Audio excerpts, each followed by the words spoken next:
Okay, Assalamu alaikum everyone. Bismillahirrahmanirrahim. Okay, last entry. Okay, you got it. All right, Assalamu alaikum everybody. We're just getting started. Well, let me be the first to hopefully say Eid Mubarak. I can't believe we are down to the last couple of days of Ramadan. It's really sad and bittersweet. Every Ramadan seems to go faster and faster, but I hope that everyone had a really beautiful and blessed month, and that you were able to spend a lot of time in reflection and transformation, and that you spent a lot of time with us. It's been really lovely. This has actually been one of the most beautiful Ramadans that we've spent being here in this community, and for us, I wrote early on in my weekly email that Ramadan has always been very lonely for us, and I feel like this was a very, very special time, gathering and learning about the Quran. Maybe one of the gifts was that we really were able to experience just a Ramadan that was not lonely and very, very beautiful. And so I want to thank everyone who's been part of our community, joining us on halakas, joining us at khutbahs, just everything. It's like very exciting because I feel like we had a lot of growth this month. That was also seen because this Sunday we had a fabulous webinar conversation between Dr. Bufadl and Tarek Suidan. And it was, if you didn't catch it when it was live, the recording is actually up on YouTube, and you can find it there. It was a 2-hour conversation. It was really exciting because when we shared it with people, we had like over 300 people that registered for the webinar. And I know I've gotten a lot of really incredible response. So these are all things that are really hopeful. And I think, and if you didn't watch the conversation with Dr. Taudet, he was himself just an amazing example of what one person can accomplish. And he had really powerful, messages of hope for us and for the future. And I think that a lot of times when we come together in this space, we lament the state of Muslims and the situation in the world. And he was able to put some of that in context for us, where we understand, things are cyclical, and just because we're down at the bottom, it doesn't mean that things are not going to change. As is the course of history, things go up and they go down. And he actually said that we have now begun our ascent from rock bottom. So I guess we're still pretty down there. But the good news is that he felt with his experience, and his experience is vast, and his analytical prowess is incredible. He felt that things are going to change, and he's hopeful with the young leaders that he has trained, and he's trained thousands of people, and he feels very hopeful seeing the young generation coming forward as being a different class of people who can make change happen. So inshallah, I also hope that the work that we're doing here is going to contribute to that, and he had very positive things to say about Usuli. So if you haven't had a chance to watch it, please do. It was a really, really enlightening and wonderful conversation. So with things being on the note of things being dark, I know that everyone here is probably following what's happening in Palestine, and I know we need to pray and just keep our thoughts and for our brothers and sisters who are suffering there and experiencing unbelievable. I don't even have words for the pain and the suffering and the injustice, the ugliness, the sheer evil that is taking place. So let us pray that God will give them some relief, and that there's something that we can do within our midst to make some change. So anyway, I very quickly, I had promised that I would give a little bit of book history. I actually was happy to finally come across The Great Theft. I was complaining last time I couldn't find a copy, and this was the book that was written right after 9/11 to explain what is the difference between an extremist and a moderate Muslim, which were terms that were kicked around at that time. So the little secret that I'll tell you about this book is that, sometimes you have to write things in a sort of hopeful, aspirational way that are not necessarily reflective of the reality of things. And so this is one of those books that I sort of have privy to understand that was kind of how this book was written. And this is very much, in fact, Dr. Bufadl's school of thought. This book, if you look at on the cover of the Associated Press has a little quote, "The most dramatic manifesto from an American Muslim since the September 11 attacks." And this is a really powerful, view. And it's important for us at Usuli to understand that, this is when we talk about moderate Muslims, this is kind of how Dr. Abul Fadl would articulate it in his school of thought. And just to give you an idea of what's in this book, I thought I would share with you just the table of contents really quickly.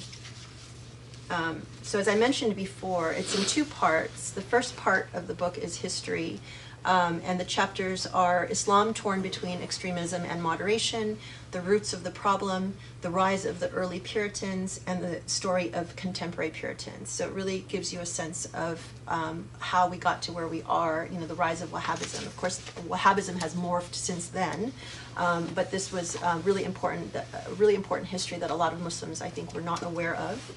And then part two is, as I mentioned, it's called Charting the Moderate versus Puritan Divide, and it's where he would go into theology and practice and say this is what, where Muslims are on this continuum of extremism to moderation. And he starts that chapter with what all Muslims agree upon, so we know where the starting point is, and then he talks about God and the purpose of creation, the nature of law and morality, approaches to history and modernity, democracy and human rights, interacting with non-Muslims and salvation, jihad, warfare, and terrorism, and the nature and role of women. So you see he covers a lot of ground. A lot of times people don't actually even, get to the book and open the table of contents, but I just wanted to point out, he covers a lot that is really important for us, as Muslims, to just start the process of educating ourselves and getting past kind of, the reactionary things that people have on social media. You feel like a lot of times the younger generation doesn't remember what it is to read books, so don't be scared, and it comes in Kindle version too. And then I thought I also came across this beautiful artifact. This is the first version of Conference of the Books I talked about previously. So this was the one that we published through on our own through the imprint. That it's an academic imprint, and so we did the cover design and all of the stuff that went with it. It's a really gorgeous book, and we took some of the visuals and and I don't actually have the other one, but the same graphic was used for the second version. And I've noticed that some books have also stolen this graphic for other books too, so you might see it out there. But anyway, so there's no greater compliment than imitation, right? So anyway, so that's a little bit of book history. So anyway, if you haven't had a chance to read this, or if you have friends that are interested in Islam, we get a lot of questions from people like, oh, I have a friend who really wants to learn, where is a good book to start? This is a great one because it's very straightforward about, what Islam is and these different, areas that people often have questions about. So I would highly, highly recommend that. So looking forward to another amazing session to continue Surah Al-Ra'd. And thank you for joining us. Eid Mubarak, everybody. And inshallah, we will see you, I'll say goodbye at the end. Bismillah ar-Rahman ar-Rahim. Alhamdulillahi Rabbil Alameen. As-salamu ala Muhammad wa ala alihi wa sahbihi wa ihsan. Ila yawm ad-din. Rabbil Alameen. Washrah li sadri wa yassir li amri.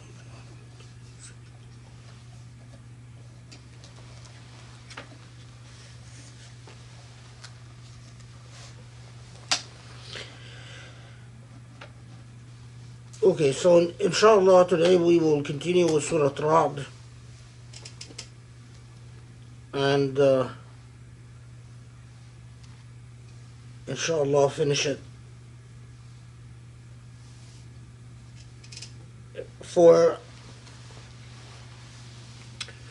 It's a good thing that we did not attempt to finish Surah Ra'd the last session, because I discovered later on that I had forgot to talk about verse number 15, which is quite critical for the surah, and it would have been difficult if I would have discovered that I forgot to do that, sometime around midnight. And And rather than just pick up from where I left, what I'm going to do is that I'm going to try to paraphrase what I've done already, and as well as advance the analysis for Surah Al-Ra'd.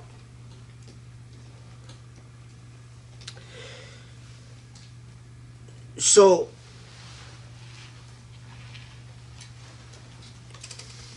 and I'm going to try to avoid repetition from the last halaqah, obviously, to the extent possible.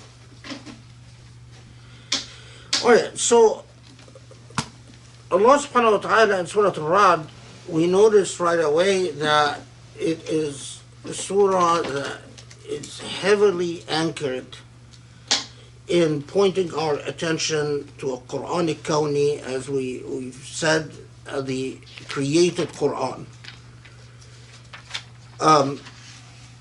Although the concept of the written Quran and the created Quran is a later development as a category, meaning that Muslim theologians articulated the concept later. But this is at the heart of the creation of the concept itself. And that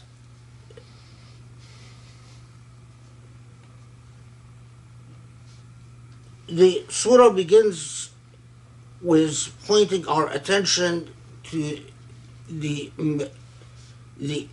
intricate balance in creation itself, the raising of the heavens without pillars, that everything is measured to serve life on earth, and that the nature of creation, the nature of this universe that Allah created, is that it is not wasteful and it's not corruptful. It does not cause corruption, but is in fact measured to perform a function that can only be described as anchored in life-giving and in goodness. And in this context, then, Surah Al-Ra'd introduces us to this notion of duality and الزوجين اثنين. And as we said last time, that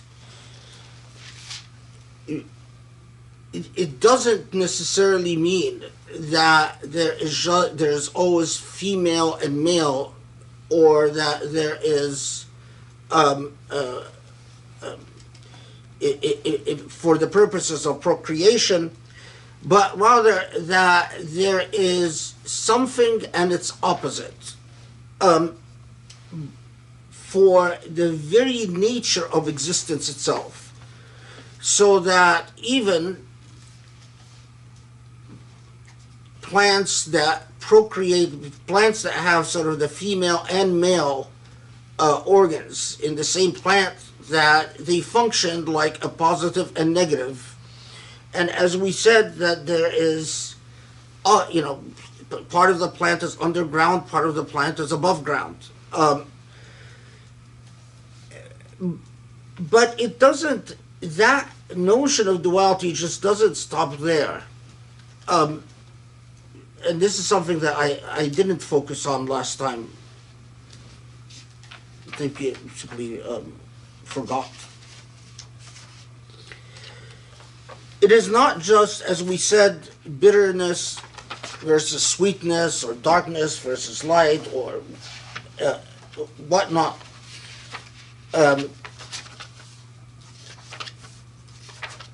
But even we, and I'll develop this a little further, but even when it comes to the way that we approach values, We have Jud versus al-Bukhl, generosity versus stinginess. We have Fujur versus al-Iffa. We have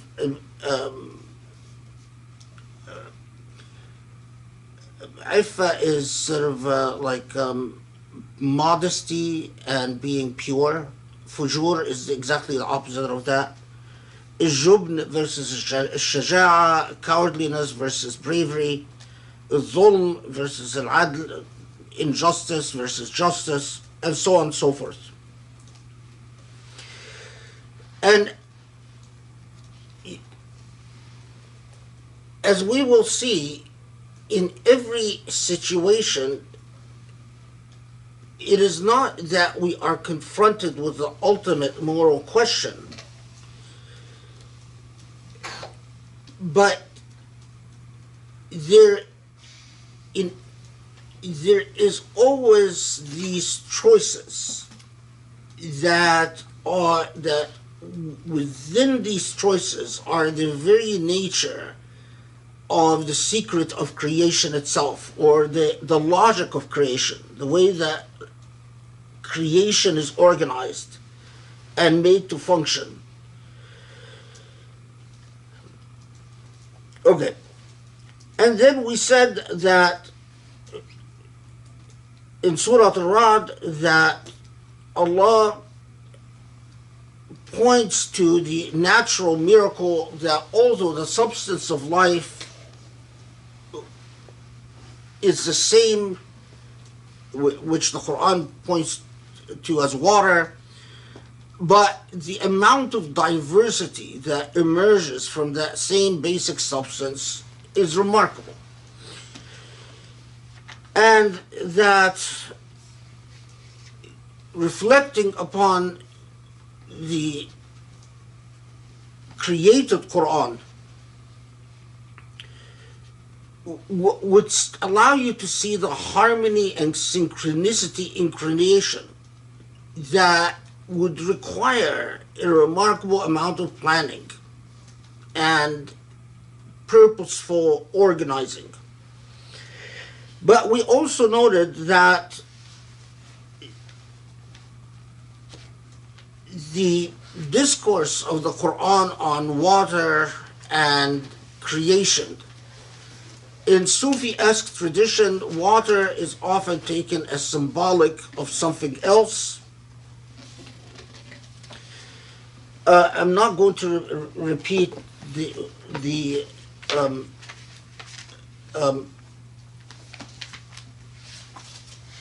material that I said in last time, but I'll introduce a new one that I forgot.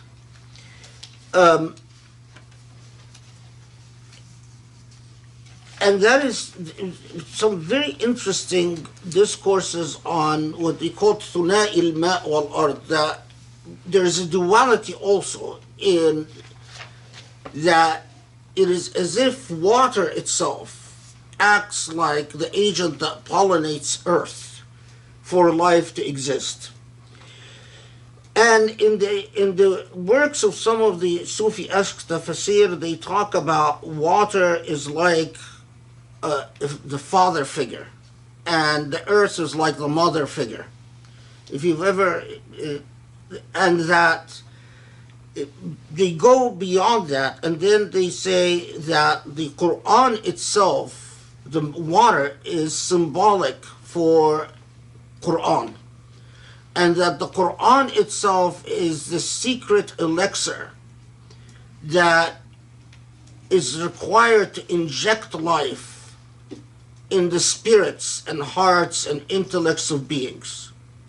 And so in Sufi Tafsir, you have some very beautiful writing about the properties of the Quran that are similar to the properties of water, and the way that the Quran flows and penetrates through things to bring life and goodness to the forefront. And as we talked about last time,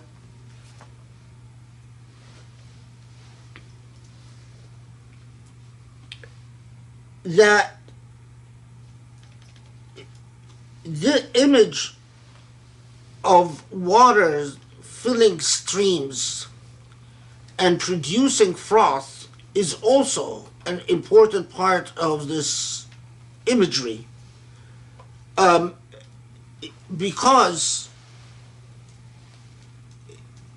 in this imagery, the froth, if the Quran is like the water, the froth is all the human speculations and anxieties and nervous energy that doesn't come from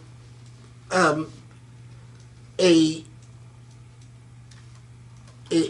systematic, heartfelt engagement with the Quran, but that are reactions to various human weaknesses.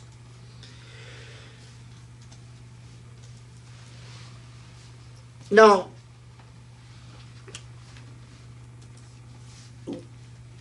critical to the entire message of Surah Al-Ra'd is that the Quranic discourse on water and froth, as the Quran says, that water flows, feeding life, and what is good remains. But the frost always blows up or always rises to the surface. And the frost eventually goes away. And what is good remains.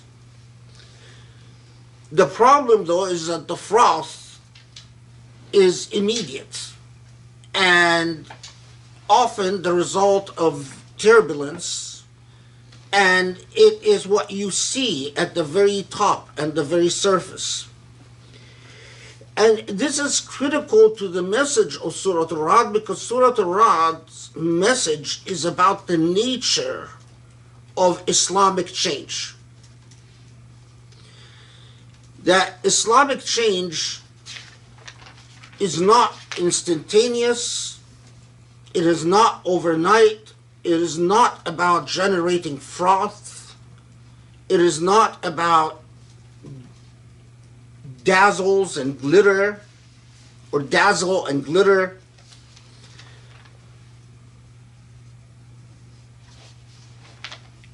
It is very much the very logic of creation, in which you have water feeding the earth, and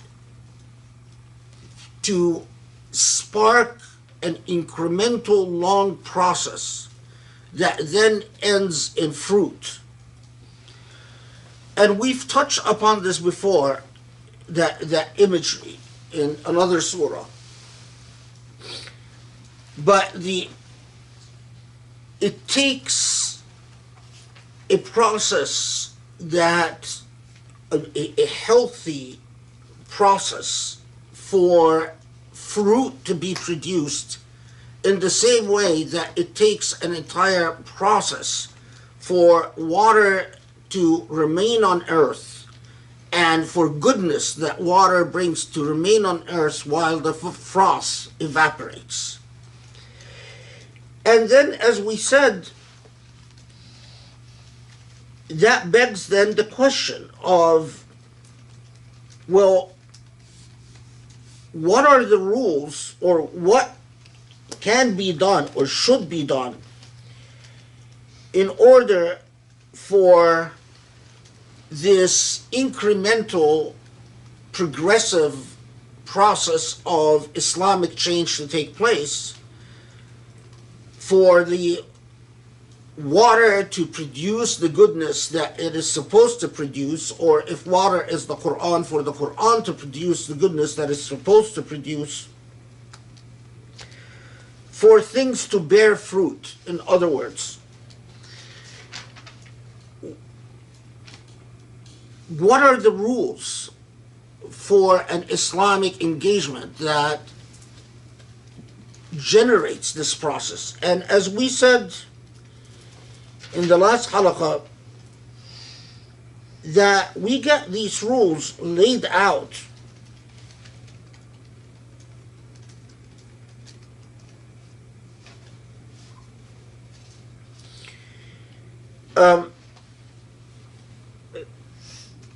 it starts around verse 20,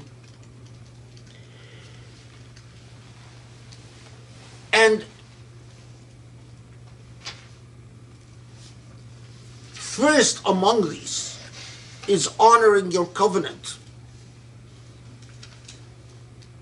الموفون بعهد الله, or يوفون بعهد الله, as Surah Al-Rad says. ولا ينقضون الميثاق, that you honor God's covenant and honor your word, honor your trust. People who are unreliable or untrustworthy or who break their promises are out of the game. They're going to produce frost.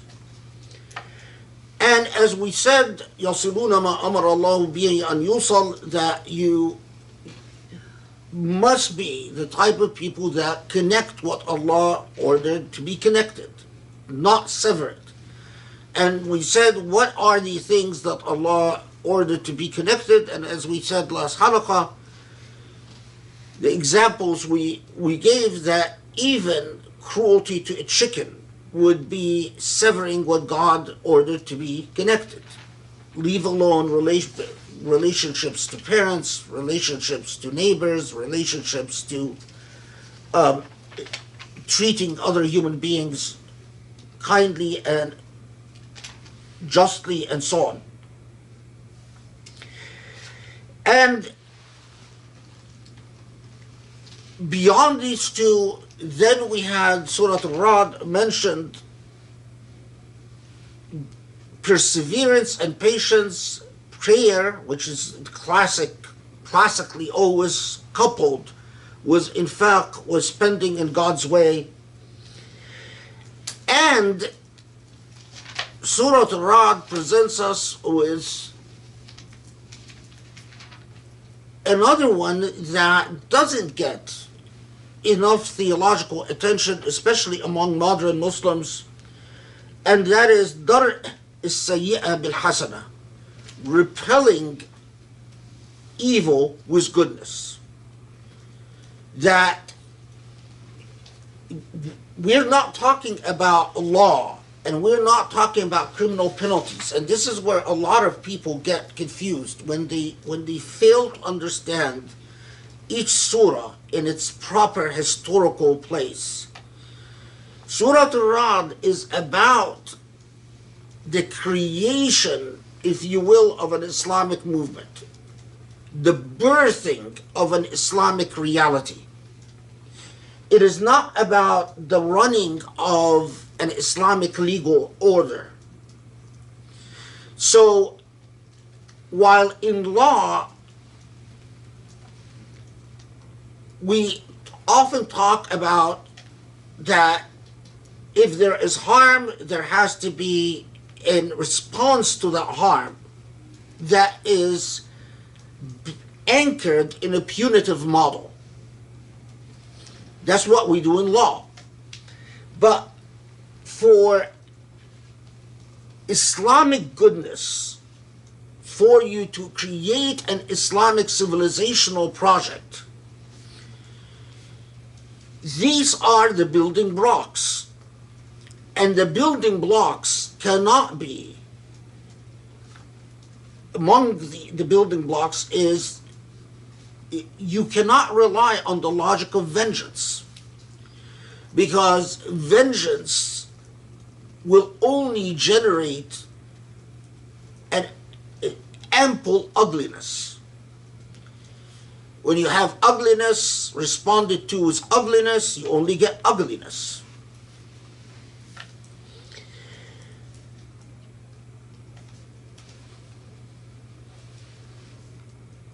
Okay. Now, something that I did not talk about last halaqah though, is that in Surah Al-Ra'd, because towards the end I felt rushed and I overlooked it.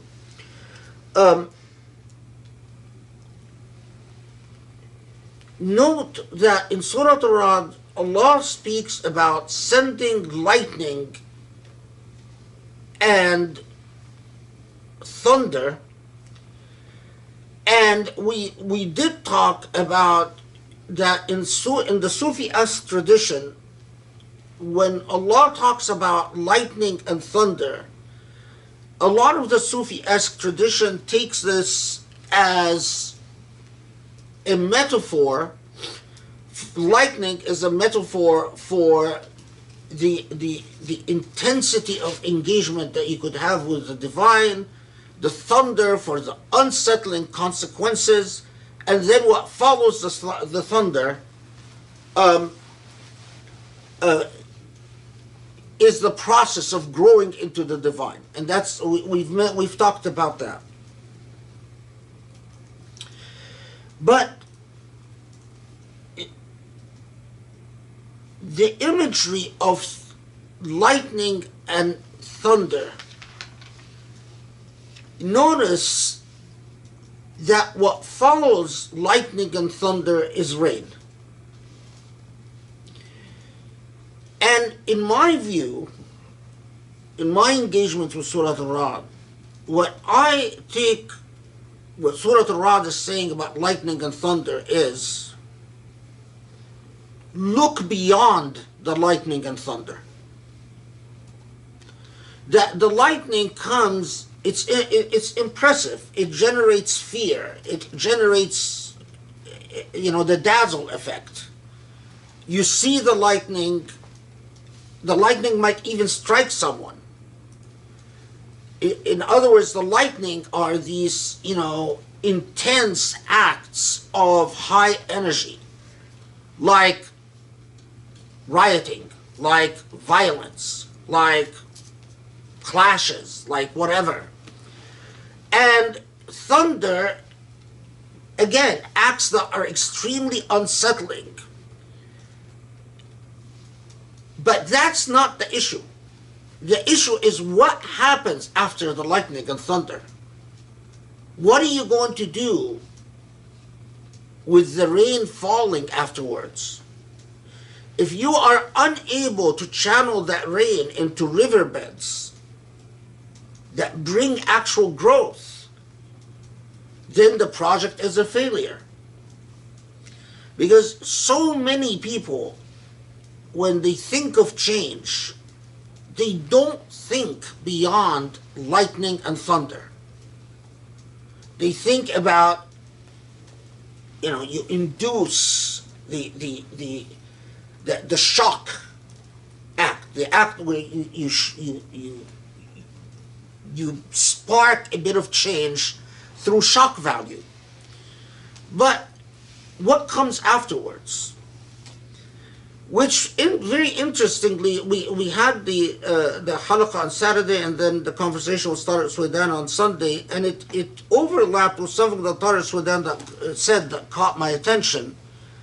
And at one point in his talk, he was saying talking about the equation for change. And part of his equation is one of the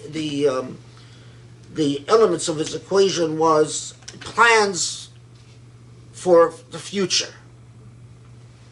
I forgot how he put it, but it was,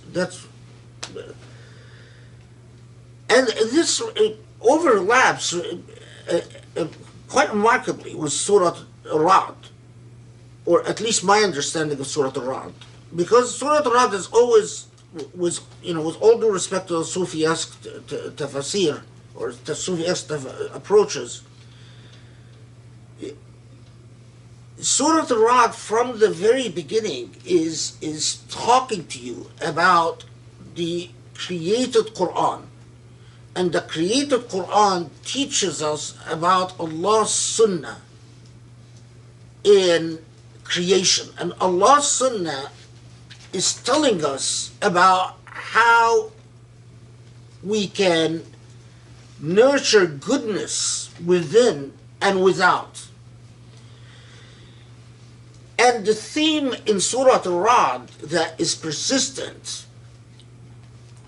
is how meticulously incremental the process of change is, and how that you must always be able to look beyond the froth. If you are about the froth and nothing but the froth, if you're about appearances, about optics, you will never go anywhere. Because it's not about optics, it's about values. So if you produce the right optics, but your values are values that sever what God ordered to be connected. So in other words, according to Qadi Iyad, if you have the right optics, but you are cruel to the chicken, because remember, if Qadi Iyad said that a person who is muhsin in everything, but is cruel to a single chicken, this person is no longer a muhsin, is no longer a good human being. And what Qadi Iyad is saying is, he's extracting it from a whole tradition like that.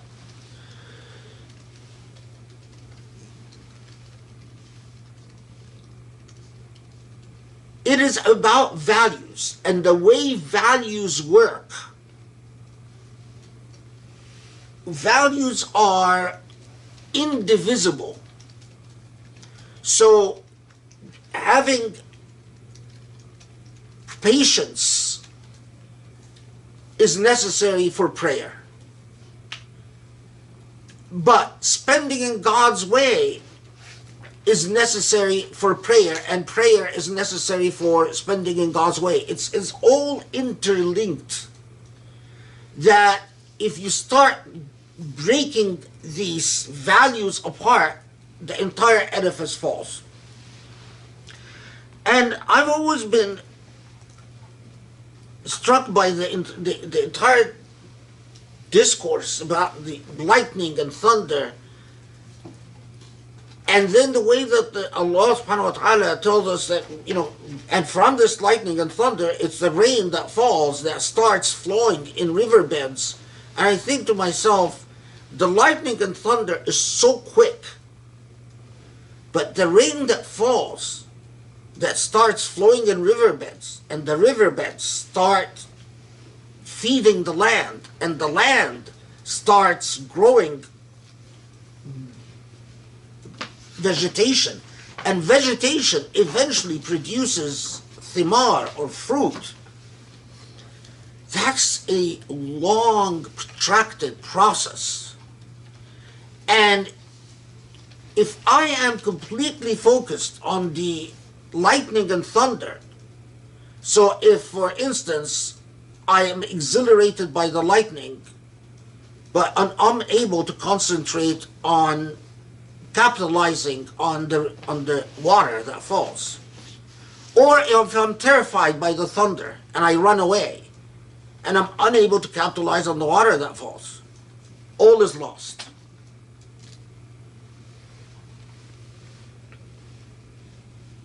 Okay. Now,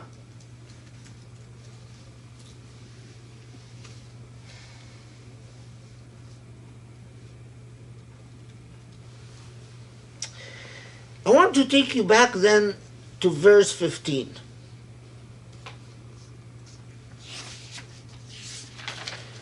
Allah subhanahu wa ta'ala tells us that the lightning and thunder supplicates Allah's name. Yusabbih. And we said last halaqah that yusabbih is anything that does tanzih, anything that yunazzihillah, anything that testifies to the oneness of God and the power of God is tasbih. Tasbih doesn't have to be purposeful. Tasbih has any act of tanzih. But then, when Allah subhanahu wa ta'ala then says in 15, وَلِلَّهِ يَسْجُدُ مَا فِي السَّمَاوَاتِ وَالْأَرْضِ طَوْعًا وَكَرْهًا وَظِلَالُهُم بِالْغُدُوِّ وَالْآصَالِ.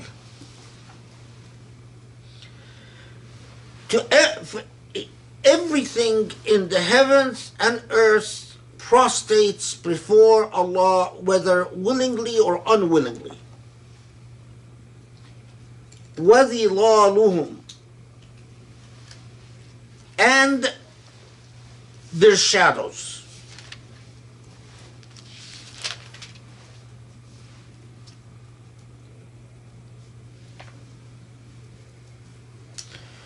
And their shadows بالغدو والآصال, in the morning and evenings. Okay. So, what is the significance of this, and how is this?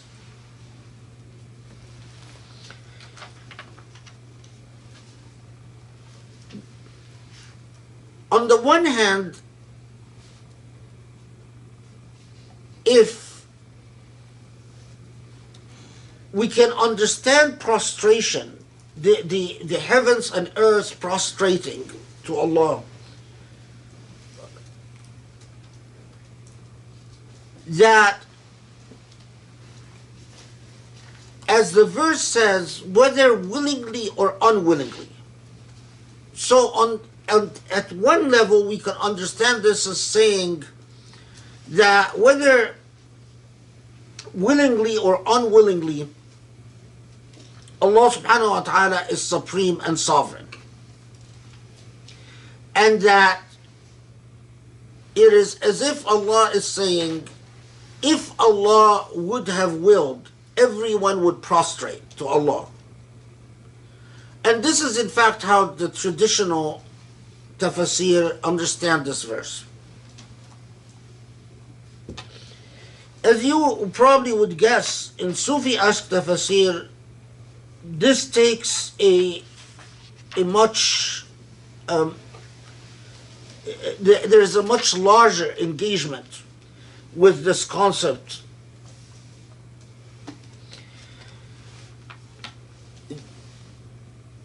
In Sufi-esque tafsir, they often talk about that sujood, there is a sajid binafsihi wa sajid biqalbi. That sujood is, not all sujood is the same. And that sujood itself means, the literal meaning of sujood is to bend. So if you say sajadat al-nakhla, which was an expression used before the Quran, then the palm tree sajadat did sujood. It doesn't mean you're saying the palm tree actually prostrated. It means that the palm tree bent because of wind or whatever. And so, in that sense, it is Allah saying everything in the heavens and earth yields to the will of Allah, whether it wills to do so or not. And then in the Sufi tradition, they often talk about that when willful sujood is either a sujood bil wajd, that the prostration is not bending just your body, but the much more difficult thing to do, and that is to bend your soul, because you're bending something that is non-material. And that the bending of the ethereal, the non-material, is much more difficult than bending the material. That's easy to bend the material. So in the Sufi tradition, they first say, okay, is it voluntary bending, prostrating or not? But second, is it prostrating the ethereal or prostrating the material.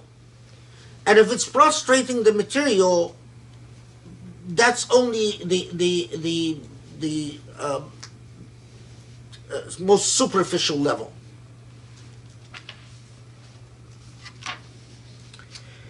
They tie this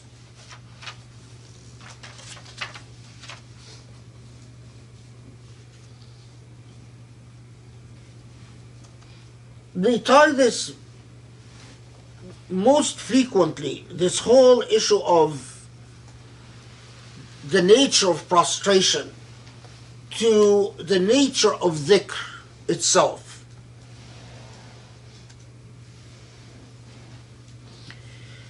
And although you do get different divisions in different texts and depending on what precisely you're looking at, but overall, here's the types of dhikr that they talk to in relation to the type of prostration. So, they're dhikrun nafs. Dhikrun nafs is where you repeat with your tongue and you think of the blessings that you've been given, so that prevailing feeling you have is gratitude. This is step one in prostrating the ethereal. Now, someone might say, well, what if I'm doing dhikr and I'm repeating, but I'm not thinking of the blessings? Then you'd say you're out of the game of prostrating the ethereal. You're only going to prostrate your body. Leave alone, of course, if you are thinking of, prestige or attention or competition or all the types of things that people think of that. But the very first stage is to actually be able to do dhikr and think of gratitude. The second is dhikr qalb, and they often say التفكر في الملكوت ومطالعة صفات الجمال or صفات الجلال. That now you're doing dhikr, but you are thinking of the malakut, the realm of the divine, and you are focused on understanding the sifat of Allah subhanahu wa ta'ala. The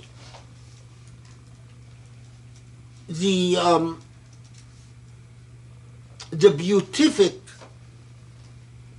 sifat or characteristics of Allah subhanahu wa ta'ala. So here you have gone beyond the self in gratitude to focus on al-wajd, the nature of your Lord.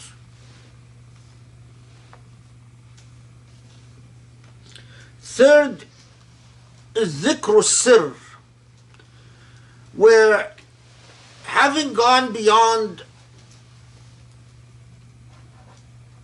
gratitude for the self, for what you get personally, to reflecting upon the sifat of your Lord, the beauty of your Lord, and in fact, you are journeying towards understanding Allah as Allah, not Allah as a reflection of you. Then you are in a state of munajah, where you actually get to the point where you are speaking to Allah, but you are not speaking to the self. Because a lot of us, when we think we're speaking to Allah, we're actually speaking to ourselves. But you can't speak to Allah unless you understand something about Allah. And that is where the dhikr that is focused on the sifatullah, like the short dhikr that I did yesterday with you guys, for instance. Then ذكر الروح, which they in the Sufi tradition they call it ذكر المشاهدة, where you actually through your dhikr you are able to see something of the signs of divinity directly. A proper Sufi will never describe to you what they see. They will only tell you that you have to experience it yourself. And then most Sufi texts will mention a final stage, and that's dhikr al-fana, and that is the dhikr of, that this is said to be only the most pious are capable of it, where you actually, in your dhikr, you completely lose all sense of the self. You no longer feel your body. If someone came and in your state of dhikr and, shot you, you wouldn't know that you were shot.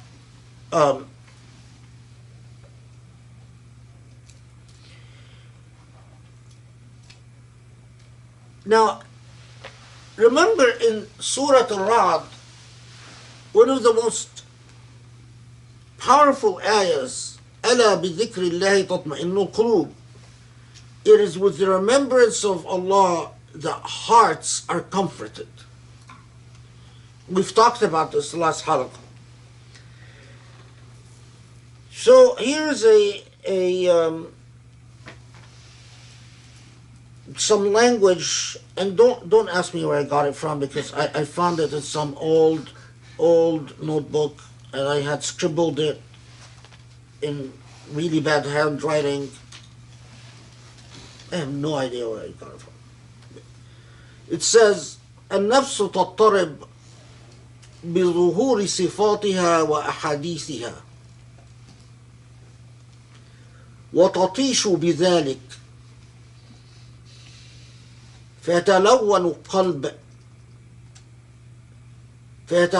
القلب ويتغير ويهتم بأحاديثها فيثقل ويضيع.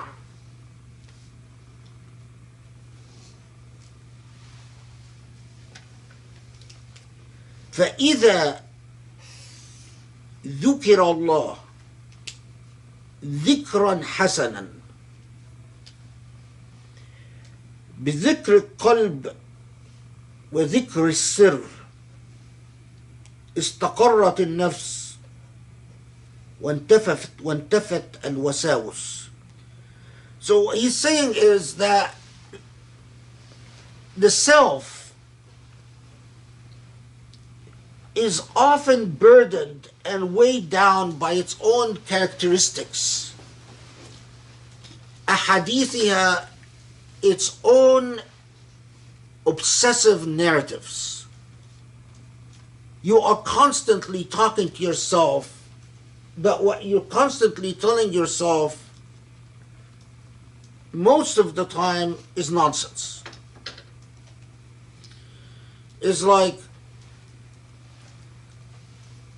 you swim in an ocean of anxieties, obsessions, fears, delusions.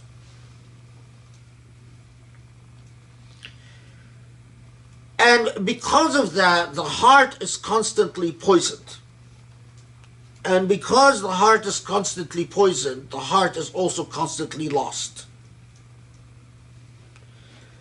But only when you learn to do proper dhikr do you learn to silence or to separate from your sifat, from your own characteristics, your own personality faults. It's like you abandon your own characteristics and go to sifatillah, to the characteristics of Allah subhanahu wa ta'ala. And you silence your own narratives to listen because the voice of God can never be heard as long as your voice speaks louder. So this is just I mean, this is all just a taste of all that's generated around "Ala bi dhikrillah tatma'innu al-qulub." That it is, in traditional tafsir, they always say, well, you know, if you're pious, if you think of Allah, then you feel better. Okay, but Sufiyas tafsirs will take it beyond. Now, having said all of that, now let's go back again to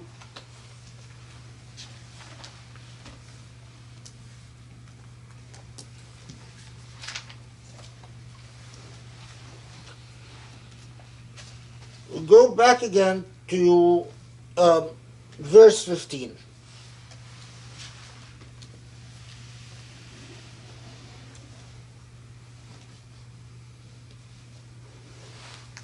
Okay. So all of this is fine. So we understand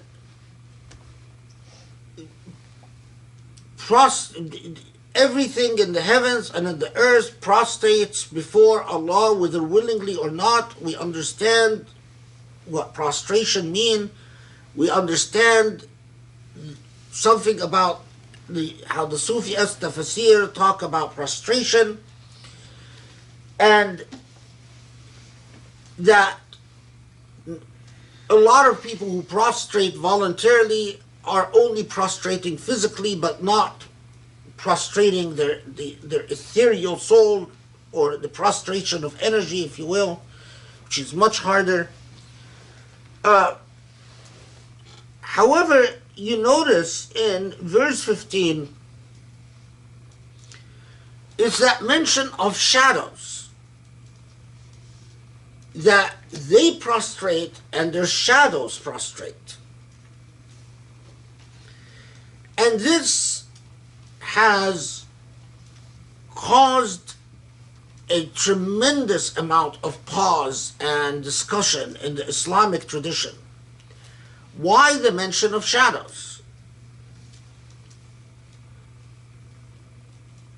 What is the significance of saying everything in the heavens and earth and their shadows?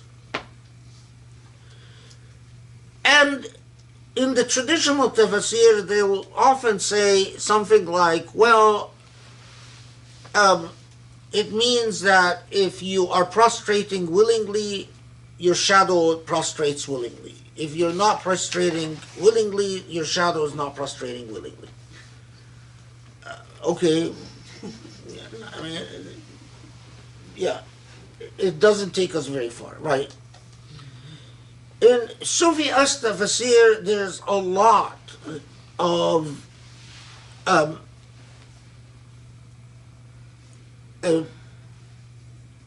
lot of discussion about why shadows, and whether, in fact, this is a reference to another, if you will, force, or, but it's in part inspired by the Sufi-esque approaches, but it's also, I have to say, mostly inspired by my own journey with the Quran. Remember that in this surah, we already said that the Quran constantly talks about dualities in things. And I think I mentioned to you before once that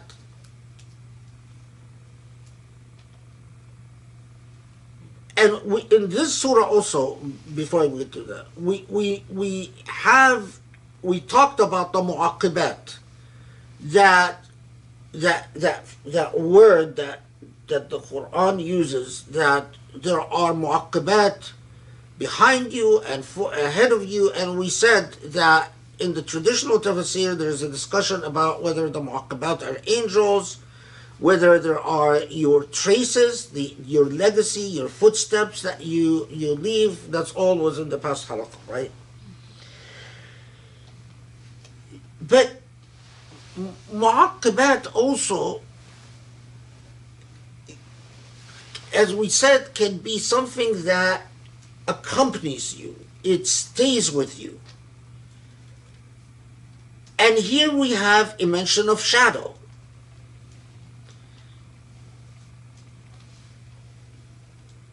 If you imagine that for every act there is a reaction, for every positive there is a negative, the very nature of goodness and bad is defined by the presence of something and its opposite. So, and again, this gets into the philosophy of goodness and bad, but in essence, that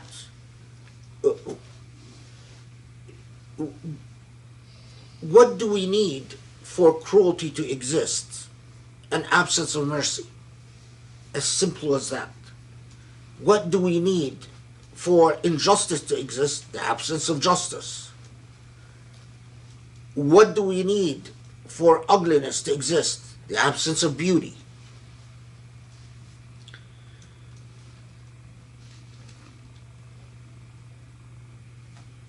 I have become convinced that all things, all living things, have a shadow, but not a shadow in the sense of what light comes from the sun that is blocked, but a shadow of the energy, of the duality, of the alternative of what is. So, you know, maybe just to bring it closer, you know the German expression double, what is it, double Ganger? Yeah. It is, if I raise my hand like this, there is if you, the other side of raising the hand, whatever it is, if you make any decision in life, so if you decide, okay, I'm going to open this book and read it, there's the alternative decision instantaneously of not opening the book and not reading it. There is evidence that energy of the negative of what we are, or the negative of what animals are, or even anything that has energy, can survive us for a period of time, can exist. I'm not saying it's conscious, but it's just as a if you are good, your shadow is bad. If you are bad, your shadow is good. It is exactly the opposite of what is. And it is consistent with the logic of duality, the above earth and below earth, the dark and the light, the constant balancing of things. As some philosophers put it, that on a spectrum of things, it's like, take Khalid. Khalid could possibly be from 0 to 180. And Khalid in his lifetime moves at that spectrum. But what defines the entire Khalid is the entire spectrum. And it is my choices upon moving along that spectrum. It is the way that I've navigated decisions in my life. Every time I make a choice that lands me at a spot of the spectrum, the alternative choice is the shadow. And I believe that's what, when Allah says that and their shadows, is simply saying that none of the choices are beyond Allah's sovereignty, beyond Allah's power. Do not think, now, in especially pre-modern times, the idea of although they tended to believe that what couples you as is a jinn that, and so some of them said, well, the shadow refers to the jinn that accompanies you from the time you're born, who at any time, and the whole idea of doppelganger is actually comes from that, is that jinn that looks like you, but is the antithesis of you. But in the old imagination, that jinn was always evil, while the person was always assumed to be better. I don't think there's evidence that there's a jinn that accompanies us from the point of birth. I mean, there's a whole discussion about the qareen, but that's something else. The qareen is a complicated issue. But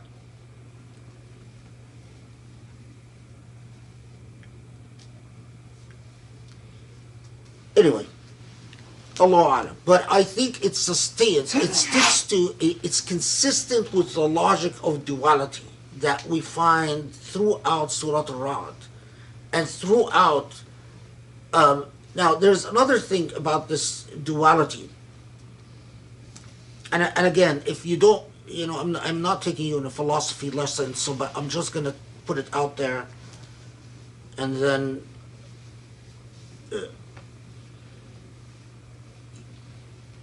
there's something that is remarkable about all choices in life. All choices in life, whether good or bad, will further the interests of someone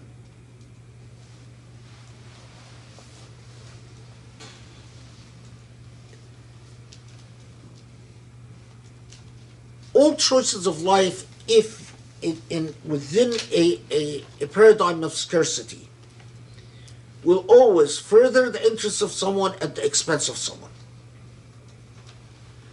All choices of life, all decisions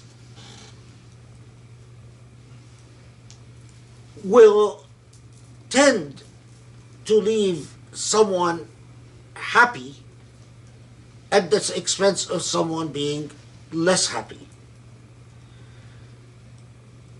This is what's dangerous about defining morality without God, is that if it's simply, if you take God out of the equation, then whatever human beings are experiencing is doomed by the paradigm of relativity, because human beings will always talk in terms of I'm better, I'm worse. It is only God that comes and can take us out of the hell of duality into the decisiveness of singularity. It is only God that can come and say, it's not about you got a bit better, you got a bit worse, but there is actually right and wrong. Look at the world we live in. Try to convince someone that the way that they use their body,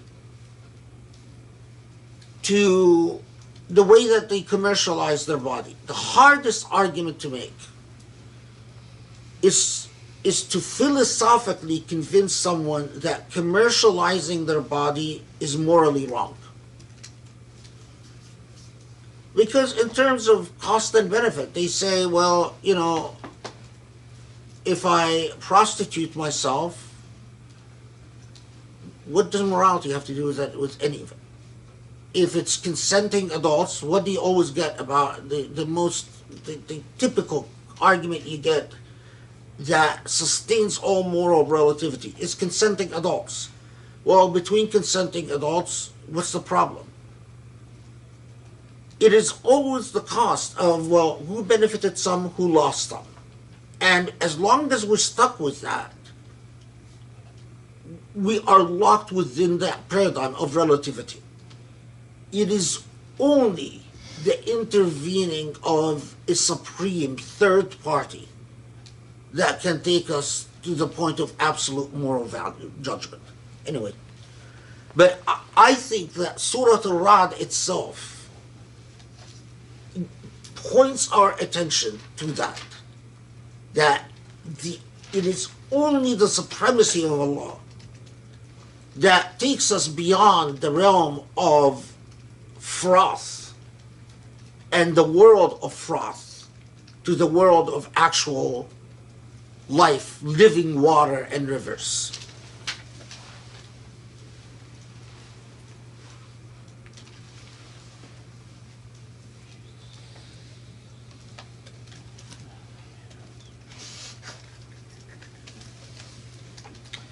Okay, and we see an affirmation of this when Allah says, are the blind and seeing equal, and darkness and light, are they equal? And, human beings can all have the infinite ability to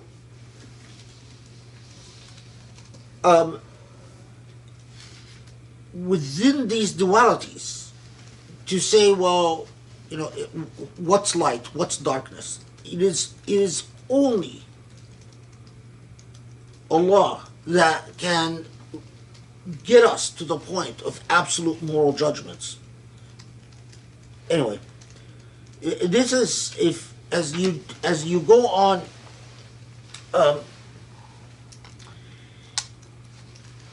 the question of what religion brings.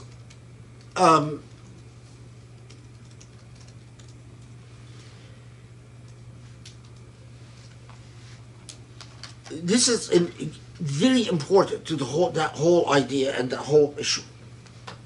Anyway, okay, so, and right after that is when, right after verse 16 is when we get, Allah talks to us about the river flowing and the froth. This is verse 17, right?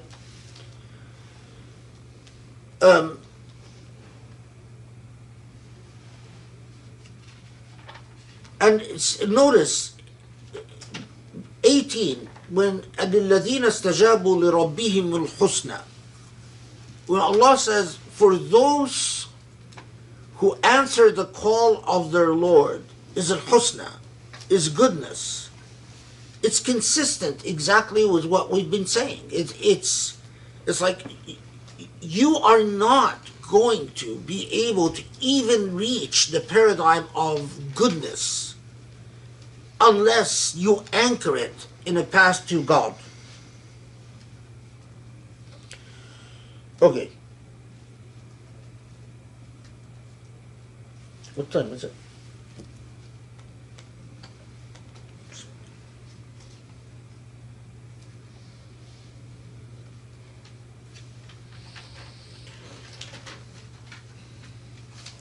Then last halaqah we talked about when Surah Al-Ra'd then gets to the point of when the Meccans or the unbelievers are telling the Prophet, well, how come you didn't have you don't bring us a miracle? And we've talked about the response to that. and the importance of the response to that, but tie this into the moral or ethical message of Surah Al-Ra'd. Because if Surah Al-Ra'd, if the Quran was, or if Islam had no ethical message to deliver,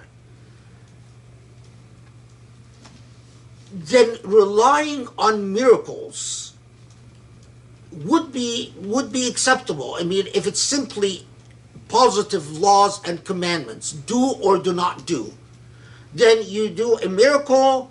Okay, you've got the point that this is a miracle. Okay, now do X or do Y. Exactly like Allah dealt with the Israelites. Don't work on Saturdays. Why? Well, because I gave you a miracle. No rational reason, no logic, no philosophy. It is simply a positive command because you were presented with a miracle. Or when the miracle of the Immaculate Conception, the miracle of John's father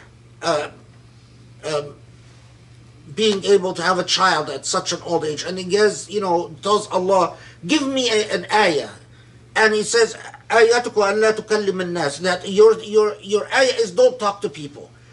Why? What's the logic? Nothing. It is a world based on command and obedience, consistent with the paradigm of miracles. But once you have a Quran, a book of persuasion, miracles are no longer valid because they don't transfer beyond the moment that people witness them. And now people need to understand fairly layered moral concepts like water flowing, froth disappearing, which is, it is not high philosophy, but it's still philosophically sophisticated enough that you need a Quran, not a set of miracles, to convey that point. Okay. Now, look at 31.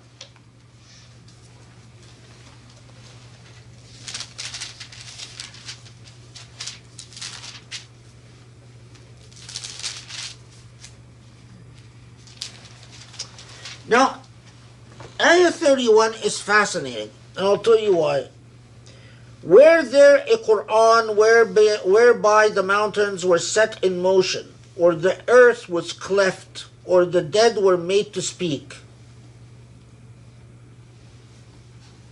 Nay, unto God belongs the affair altogether. Do not those who believe understand that if God would have willed, he would have guided mankind altogether. Yeah, okay. So,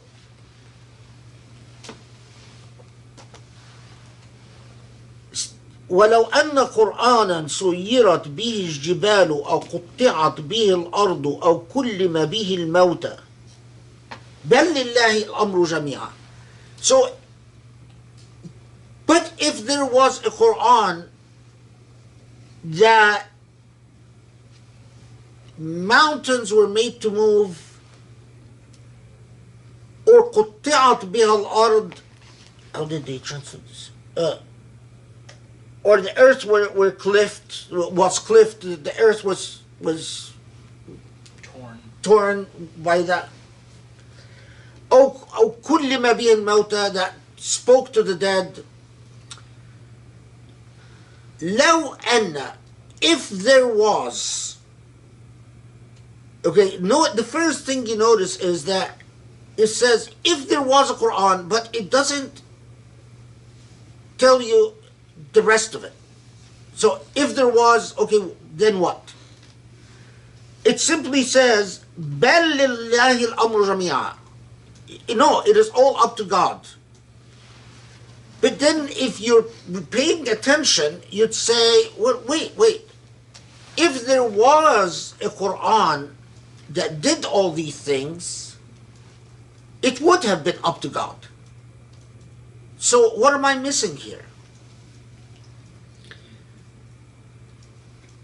So, and what does that mean? A Quran that would have moved the mountains, or tore the earth apart, or spoke to the dead. And then it says, no, it is all up to God.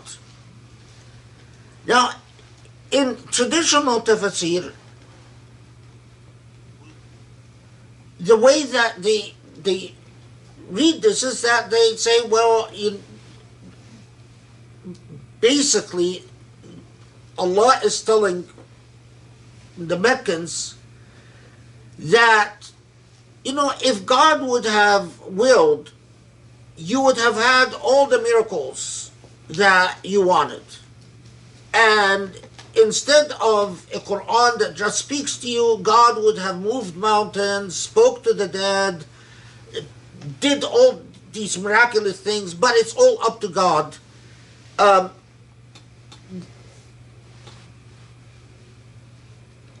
it's all up to God. And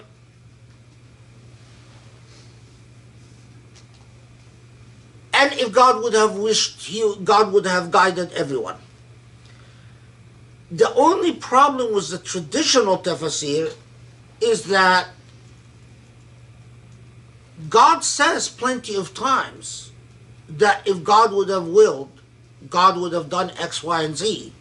But here, God is saying, if there was a Quran that would have done all these things.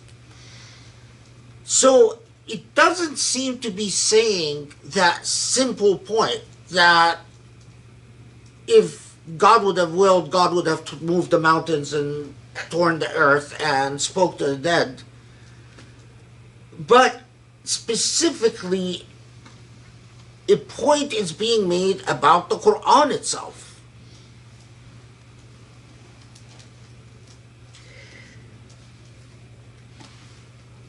And this, when you study it,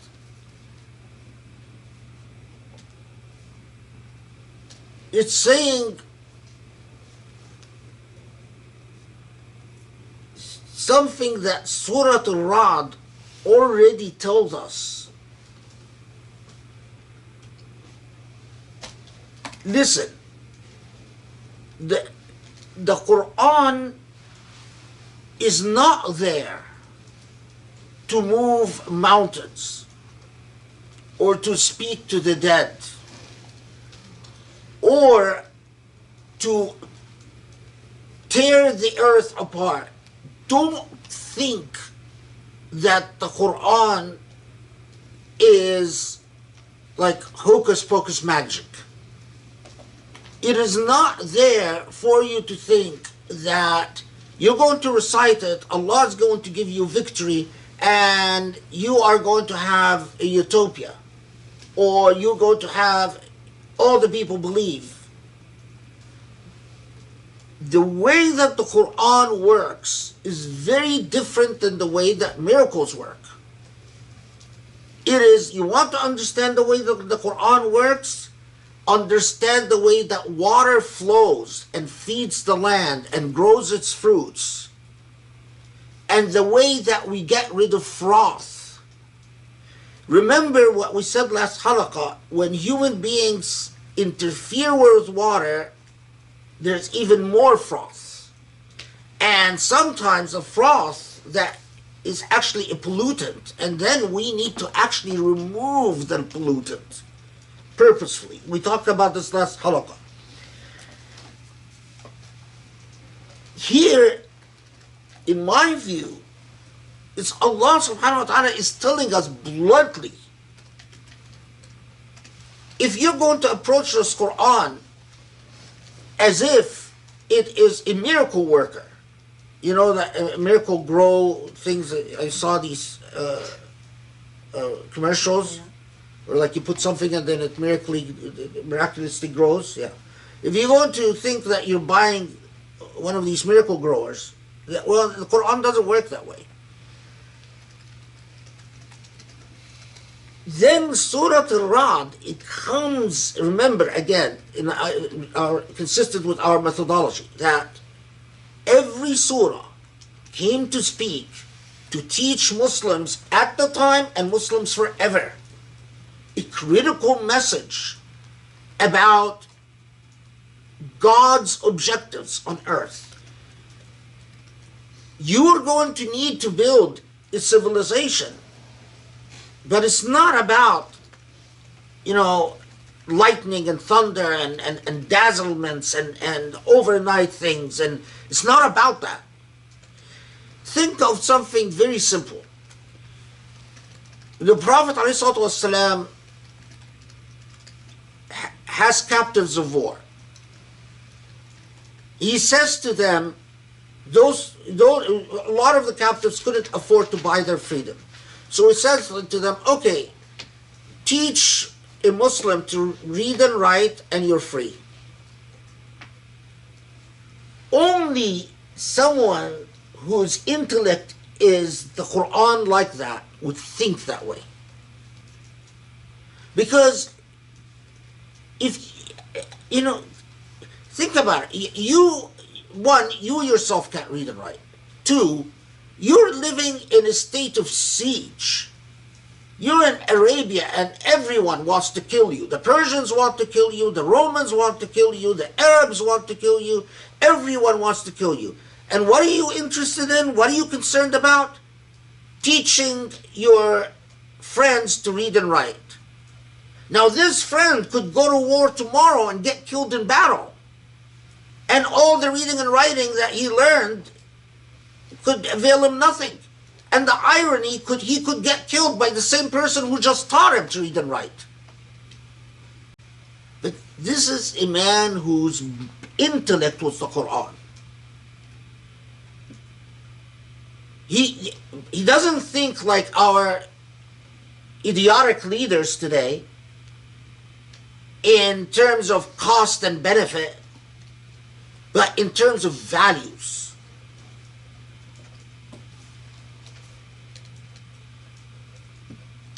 This remarkable, just this little verse, وَلَوْ أَنَّ قُرْآنًا سُيِّرَتْ بِهِ الْجِبَالُ 31. It's one of the most remarkable verses in the entire Quran. I've never read a tafsir that said anything interesting about it. But for me,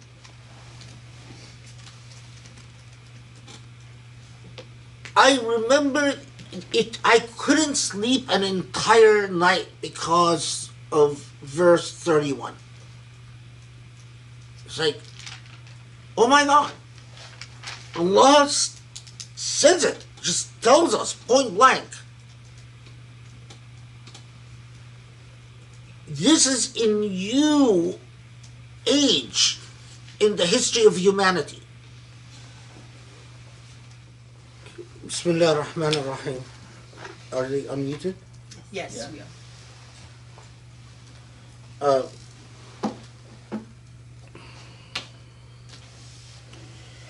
You know, when you have endless intellectual curiosity, so you read all types of things, including very strange things. So I was reading about a guy that I don't know apparently this guy makes money by going on some websites. I don't know what types of websites these are, but he goes on websites and he gets paid tokens to hit himself. So I guess like you pay certain amounts of tokens and then he slaps himself. I don't know what else, but And I was imagining constructing an argument to convince him that what he's doing is morally wrong. And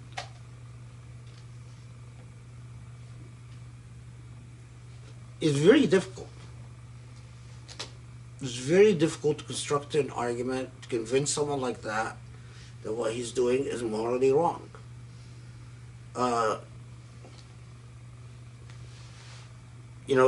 long as you have that logical, well, someone benefits, someone loses, someone, the endless cycles of relativism and anyway, very strange. I never thought that there's anyone who would be willing to pay money to just see someone slap himself or punch himself or something. These people are strange. Okay, verse 31.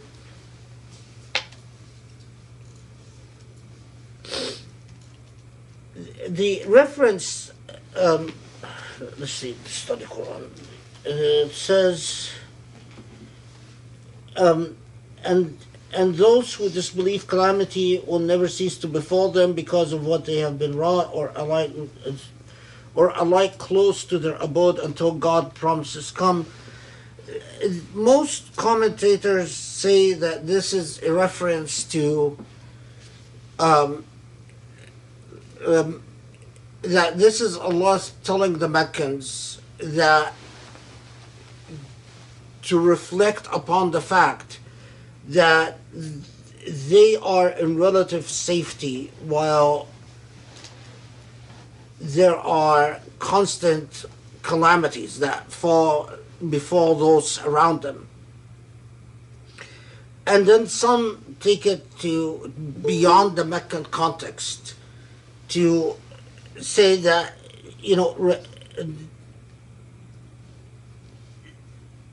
that Allah is telling human beings that the nature of their existence, that every time a calamity befalls them, it's a warning from Allah. Anyway, in case because a lot of people are not sure why the reference to calamity.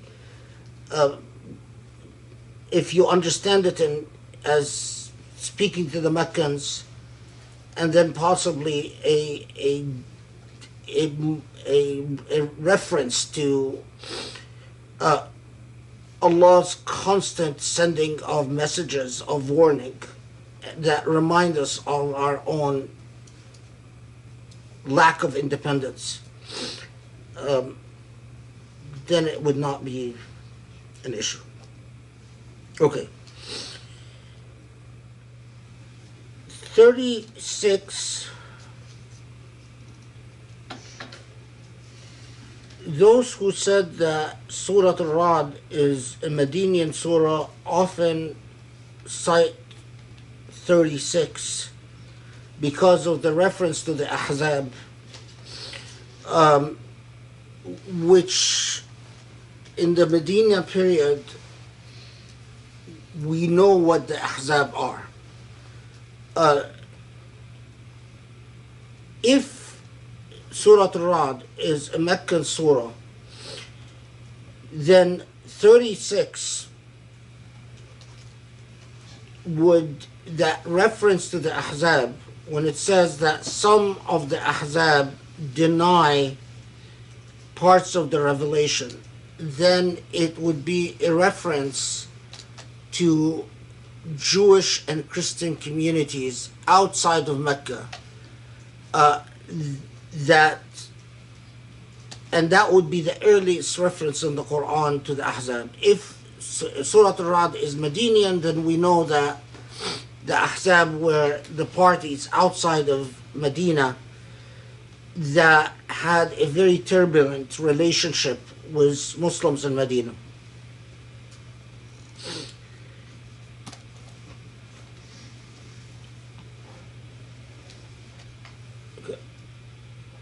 Then we get, of course, 37 is the repeated reference in the Quran to this being an Arabic Quran, and that the purposeful choice of language as an instrument of the miraculousness of the Quran.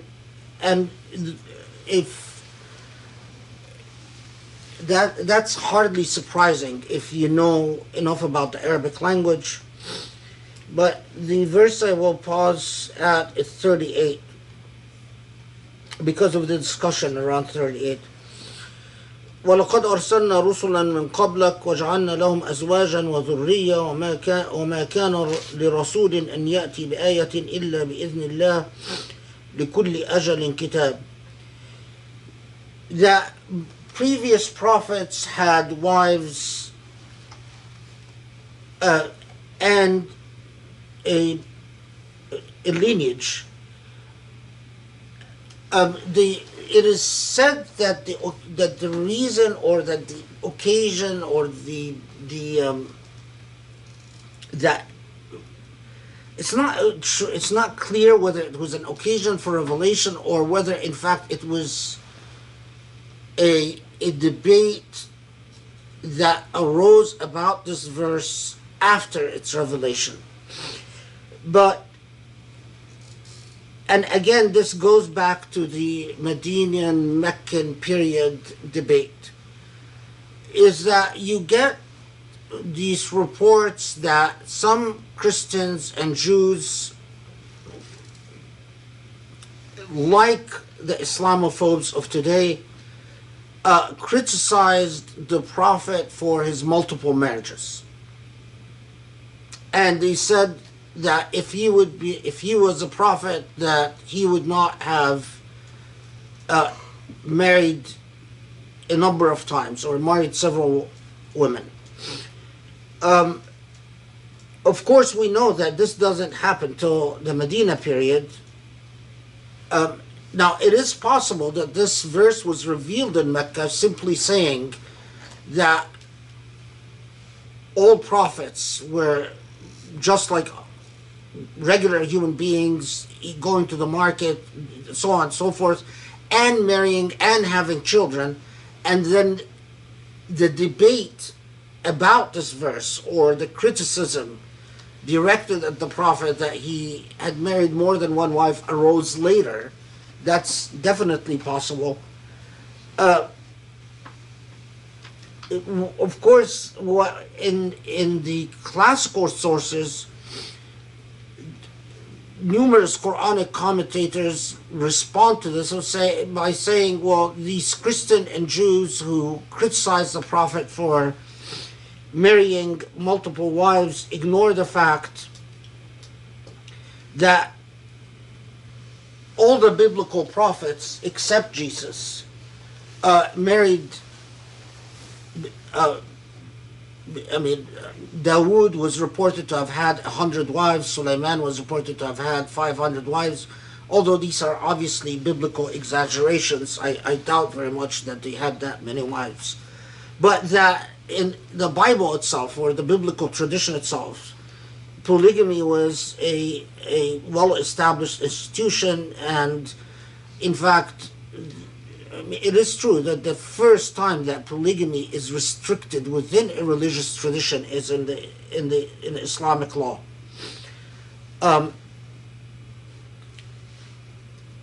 Just an interesting note about this particular verse.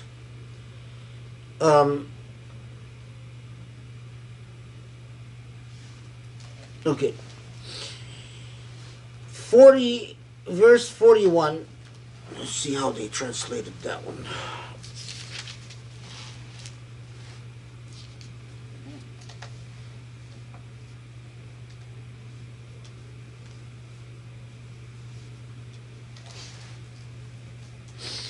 have they not considered how we come upon the land, reducing it from its outlying regions? And God judges, none repeals God's judgment, and God is swift in reckoning.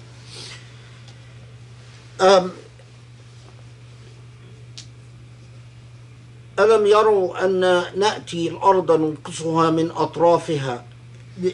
This verse gave commentators a long pause because pre-modern commentators weren't sure what it meant. That we come to the earth and, how did they put it?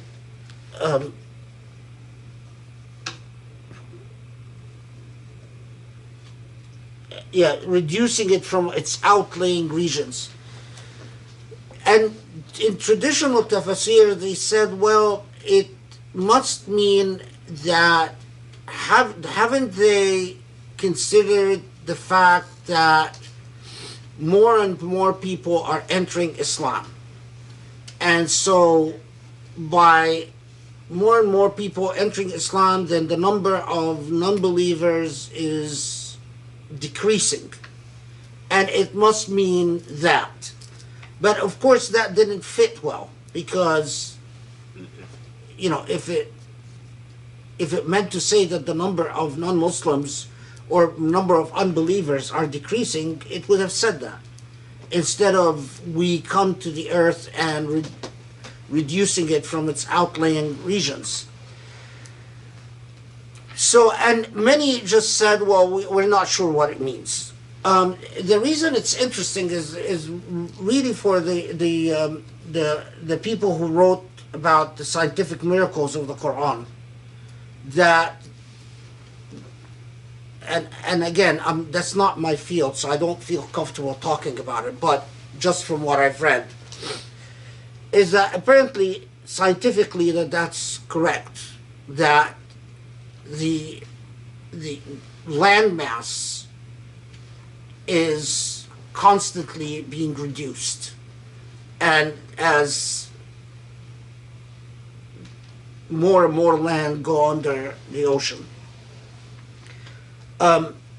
So a lot of the a lot of the people that write about the scientific miracles of the Quran, that's one of the verses that they discuss. So if you're interested, check out one of these sources. Maurice, the best is Maurice, and still after all these years, Maurice Bucay's book about science in the Bible and the Quran. Maurice Bucay was a French scientist who converted to Islam. I think the book is still in existence. Do any of you know? Yeah, I think so. Yeah. It's still a really good book.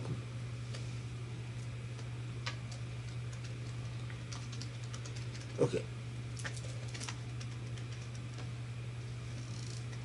And then Surah Al-Ra'd comes to an end with promising that, addressing the unbelievers themselves and saying that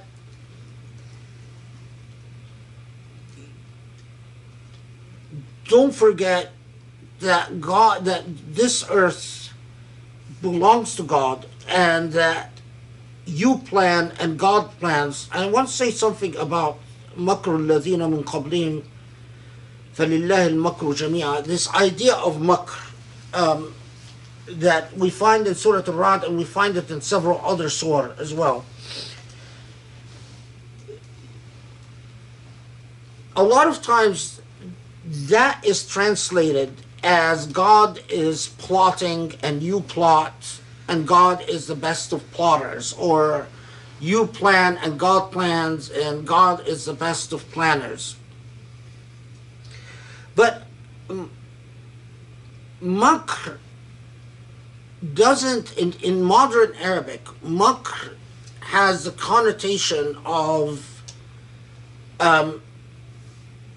plotting something discreetly and stealthily, or sneakily, where you plot something. So even if you say someone is makar, it's not a positive thing. It means someone is deceptive, someone is tricky. But makr in classical Arabic or traditional Arabic or proper Arabic doesn't necessarily connote that type of plotting, like strategic plotting or plotting in a battle or plotting in politics or something like that. But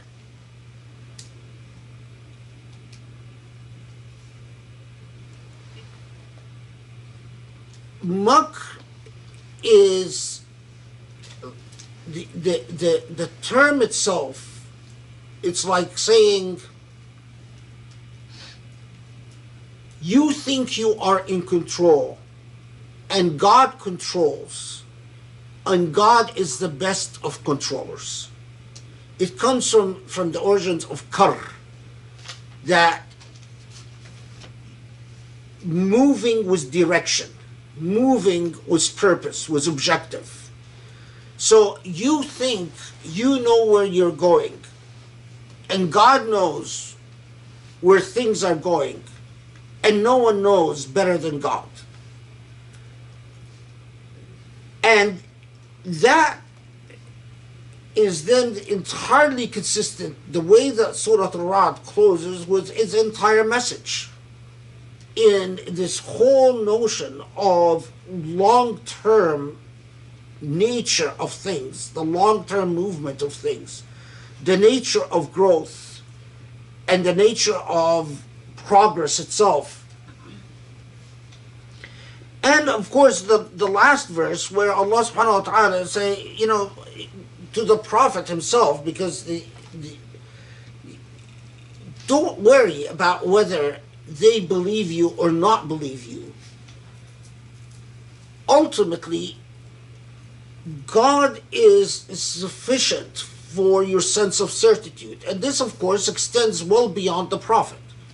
Because if you learn to get your sense of affirmation from God subhanahu wa ta'ala, from Allah directly, and which the Quran repeatedly, and then we'll see in a different surah, that the Quran underscores this, that your entire, if your affirmation of your opinion of yourself relies on other human beings, then you will be lost. In fact, the Quran, as the Quran puts it, that you will be as lost as someone who is thrashing up and down because you're possessed by a devil. The picture that the Quran draws. That your sense of affirmation must come directly and only and exclusively from Allah. And if you know that, if you believe that what you're doing is what Allah wants, then you must stick to it. And that is critical to the entire message of Iran. Okay, so now I'll go back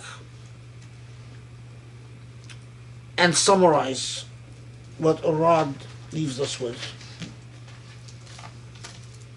I just want to make sure I didn't forget anything before I do that.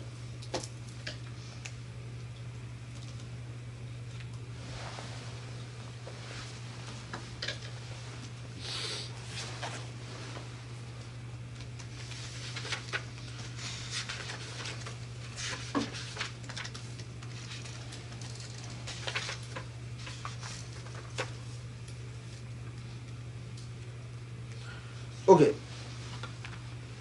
So, Surah Ra'd is, in terms of, if it's in fact, and which is likely, that it was revealed right before Ar-Rahman. Ar-Rahman itself takes the notion of duality and develops it even further. And go back and listen to the halqa on Ar-Rahman, because that duality is critical to the whole notion of al-mizan and the whole notion of justice and understanding. But the foundations are laid in Irad. And Irad, it is in the way that I understand it and the way that I relate to it is in a very concrete and maybe even a bit childish way. Every time I've sit down to make a decision to read or not to read, or to pray or not to pray, or to smile or not to smile, to say something kind or not say something kind,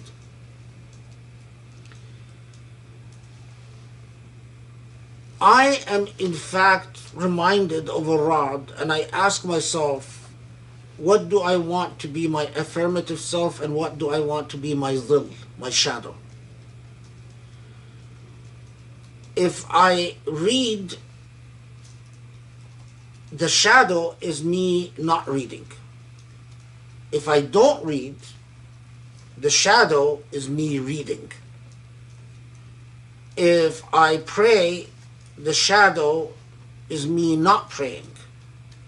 If I don't pray, the shadow is me praying.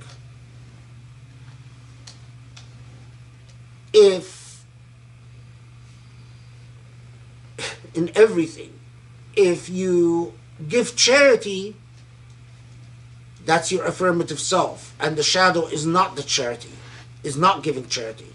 If you don't give the charity, the shadow will be you giving the charity. And it's very simple. All is subject to God's sovereignty, yes. But what do I want to be the me, and what do I want to be the shadow? Put again quite bluntly, when I meet Allah subhanahu wa ta'ala and Allah presents me with the alternatives in the discourse of the Quran, the shadow, the dhil, wouldn't it be truly tragic if the dhil, the alternative, would have been much better than I am? If I find out in the hereafter that, you know what, Khalid, you could have been much better.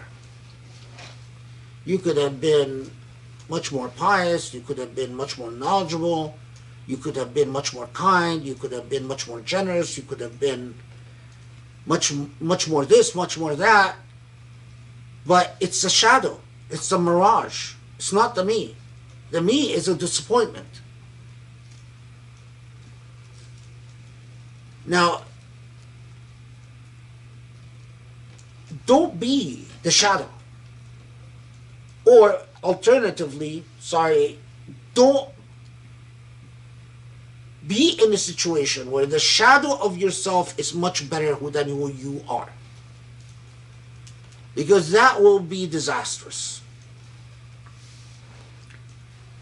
And remember that it is not about the lightning, and it is not about the thunder.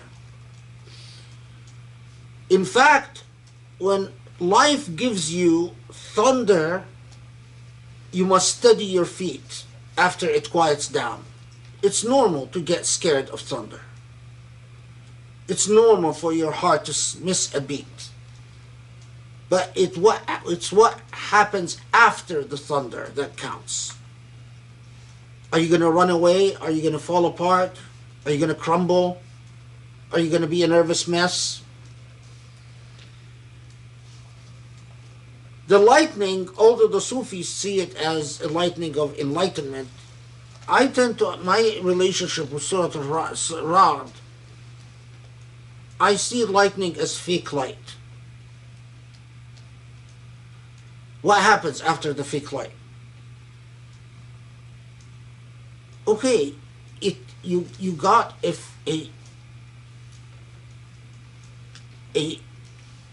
mirage of illumination, but can you sustain it into can you nurse it into sustained insight?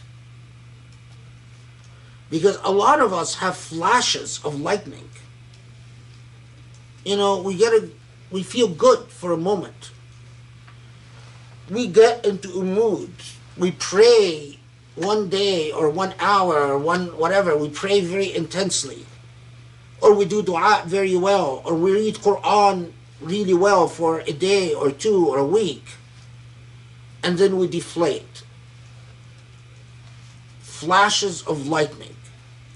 Remember, it's not about the lightning, it's not about the thunder, and most of all, it's not about the froth. It is the sustained flow of goodness. The way that you are able, and Allah tells you in Surah Al-Ra'd what you need for goodness. Don't say something and break it. Talk is cheap. Don't, including talk to yourself. Don't tell yourself all a bunch of, wonderful, great things. But then when it comes to action, be a complete shadow, a little. Talk is cheap. Talk is cheap.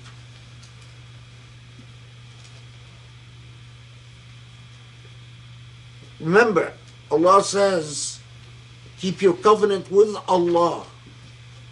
Don't say, Allah, get me out of the situation and I will be XYZ, and then you're not. Don't be, oh yeah, I promise, or I will do this, or I'll do that, or, but then you're not. Don't be among those who think that you are an island. Because you are commanded to connect what Allah has told you to connect. Meaning you exist anchored and connected to everything else in existence. You have obligations to the poor, you have obligations to your family, you have obligations to friends, you have obligations to neighbors, you have obligations to your community, you have obligations to those less fortunate, you have obligations to those you work with, you have obligations. Be those who give rights to where it's due.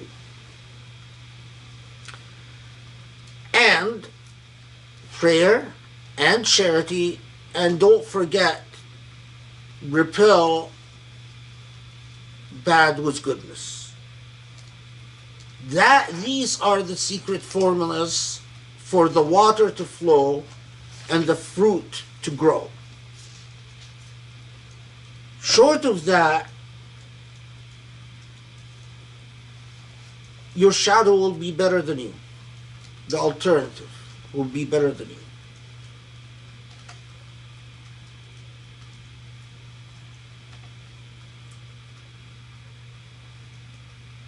And be among those. This is one of the most critical lessons of Surah Al-Ra'd, and it lived in Islamic history as such, by the way. أَلَا بِذِكْرِ اللَّهِ تَطْمَئِنُّ الْقُلُوبِ. Whatever you do, if you understand Allah's relationship to you and your relationship to Allah, you will be anchored by remembering Allah.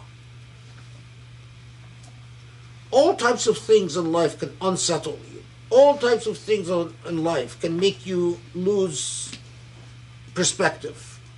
All types of things can shake you. All types of things can make you feel that you're whatever.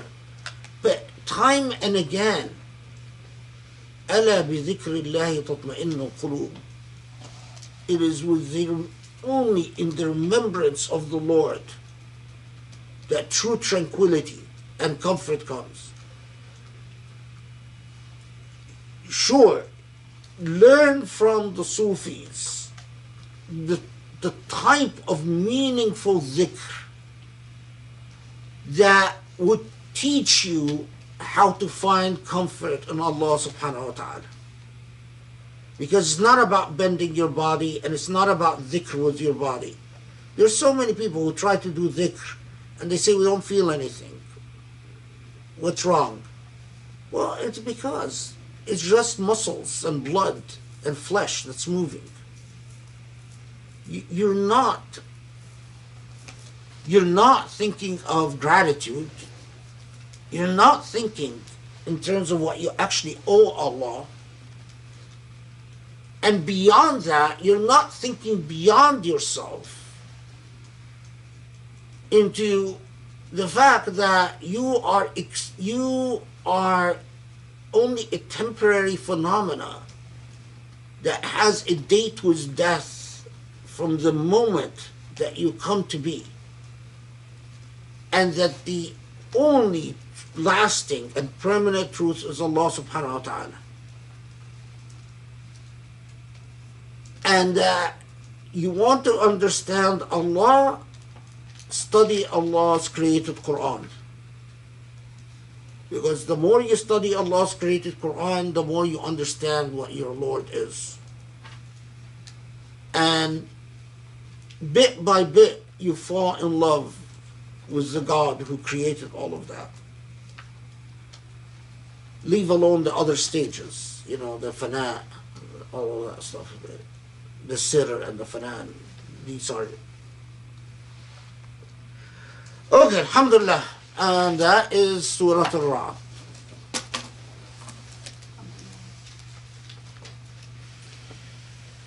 Do you now understand why I was so apprehensive about Surah Al-Ra'd?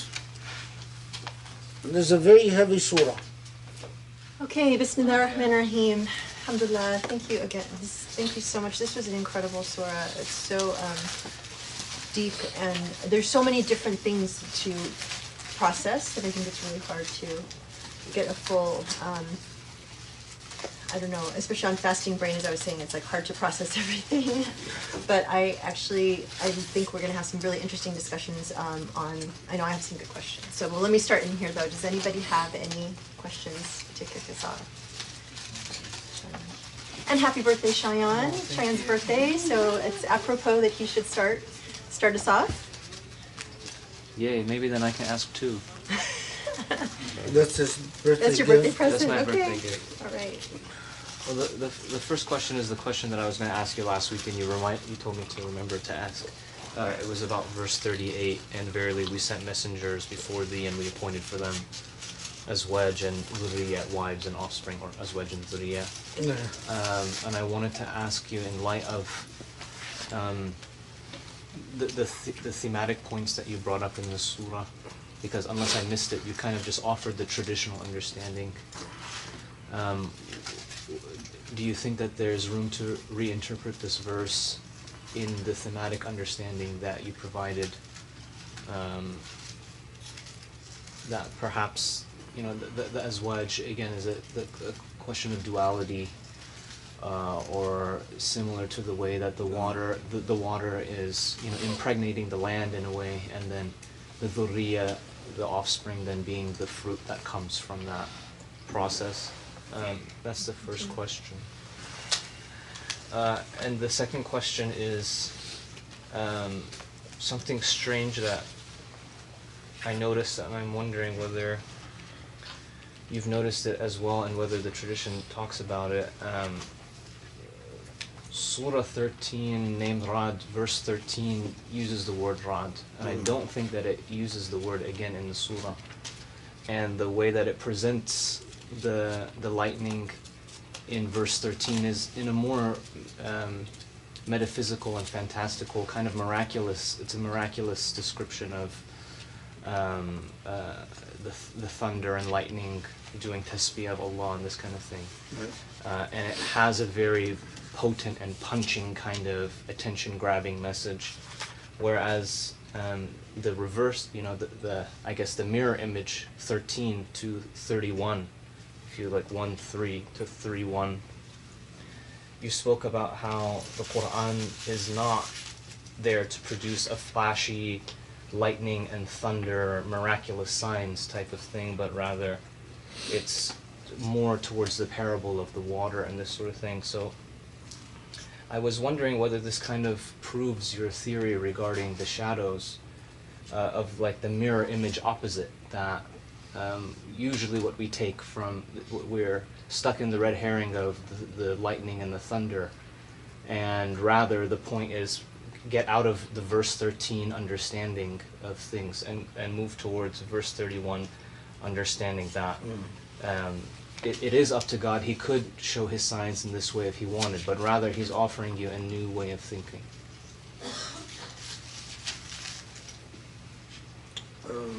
Okay, well. Any way to paraphrase that?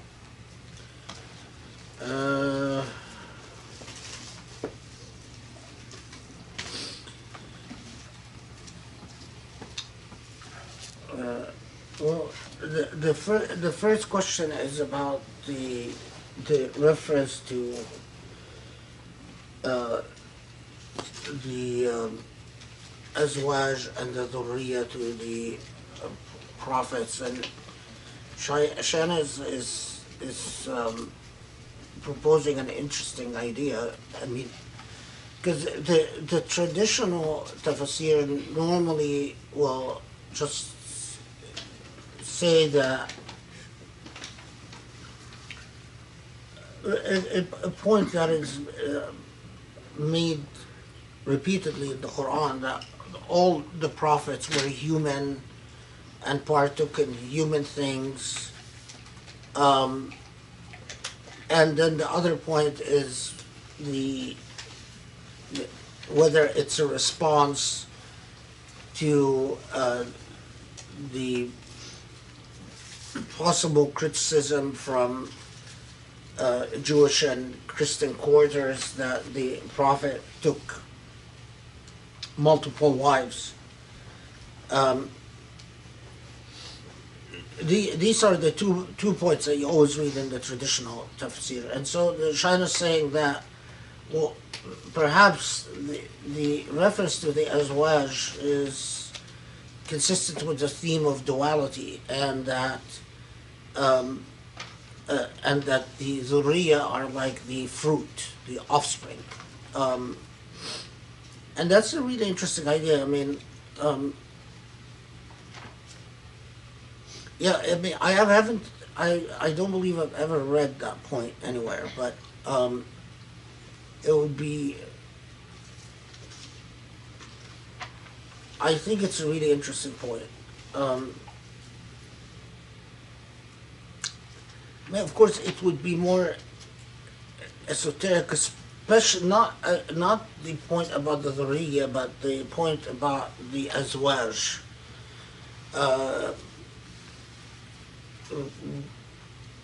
What would be the azwaj of the prophets?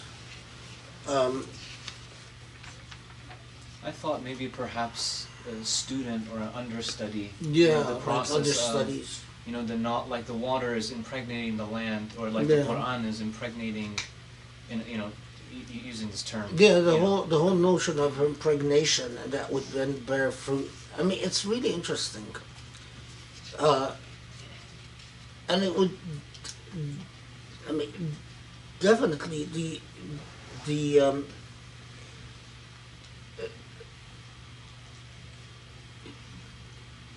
especially when it comes to the Prophet Muhammad, ﷺ,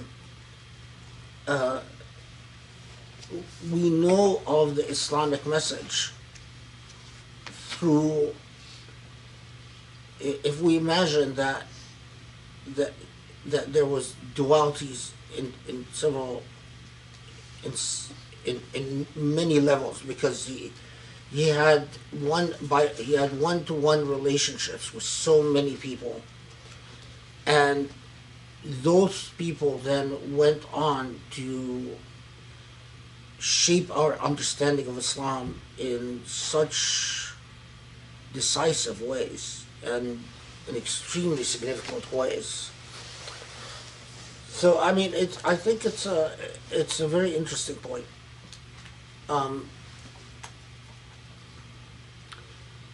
the second remark was, yeah, the I think that is a really important point because Can you paraphrase your?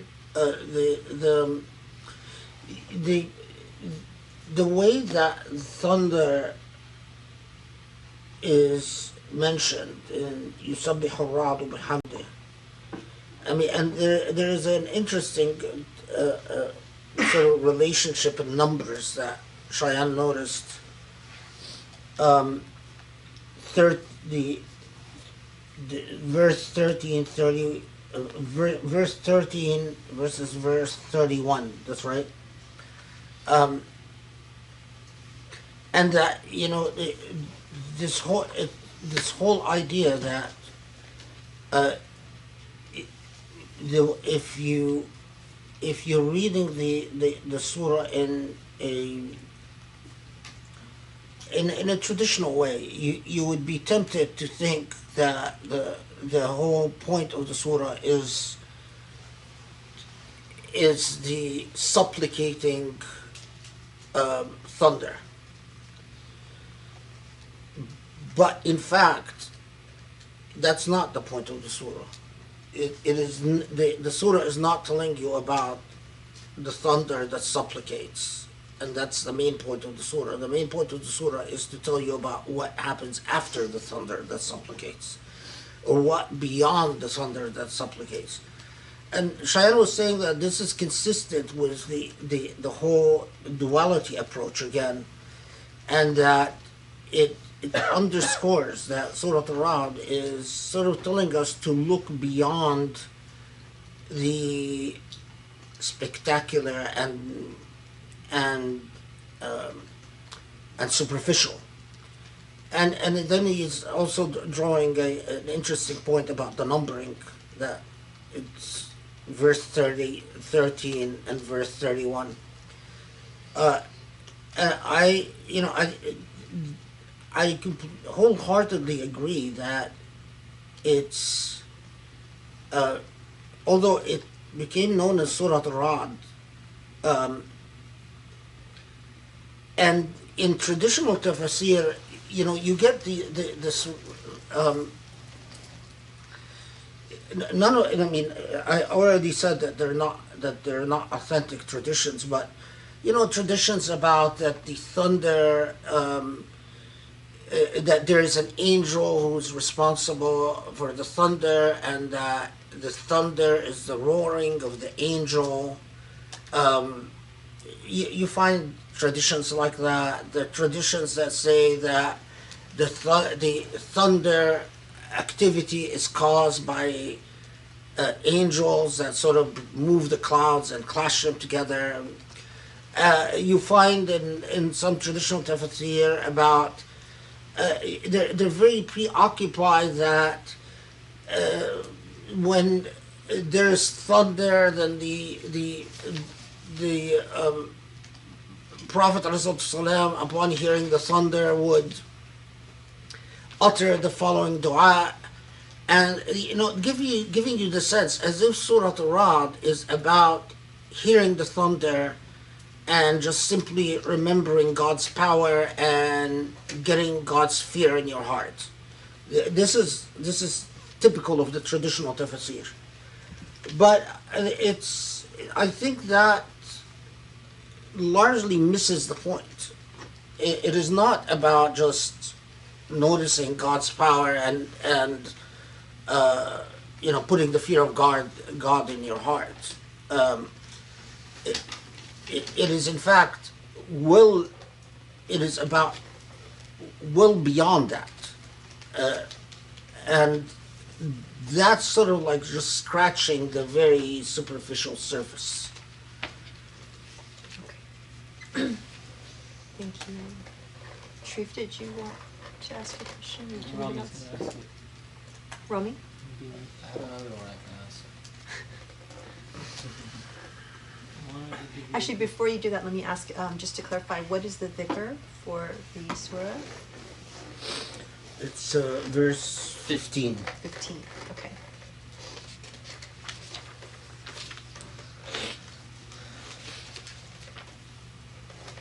Is does Henry have a question too?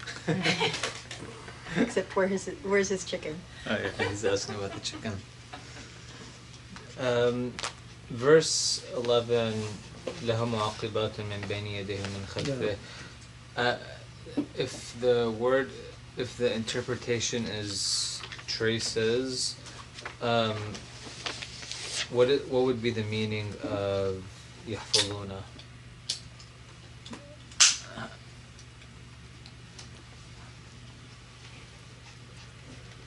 Can you Yeah. repeat or Yeah, you think if the word mu'aqqabat means traces, then what does يحفظونه min amrillah? And this is this goes back to a partly a linguistic debate. If you, I mean, the closest way to access it is in the way Muhammad Asad translates it. Do you have the Muhammad Asad translation?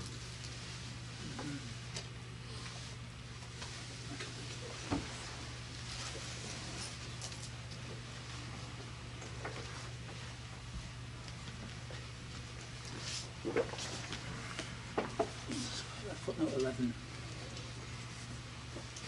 footnote 11?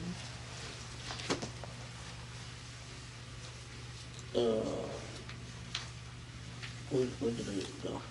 There. So,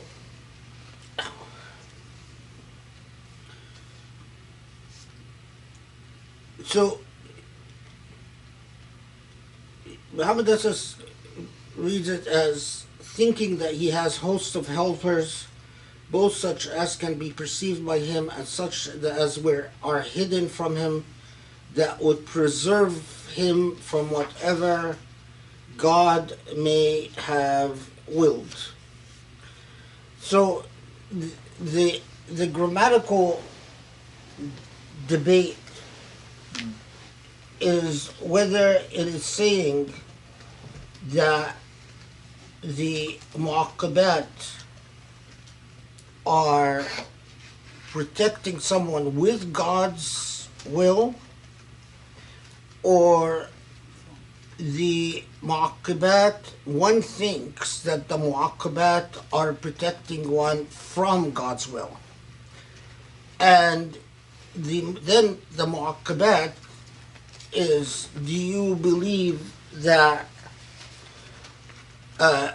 it is your willpower that is, well, it could be an external force, but is it your willpower or your decisions or your voluntary decisions or your previous decisions that can thwart God's will? يحفظونه من أمر الله, thwart God's will,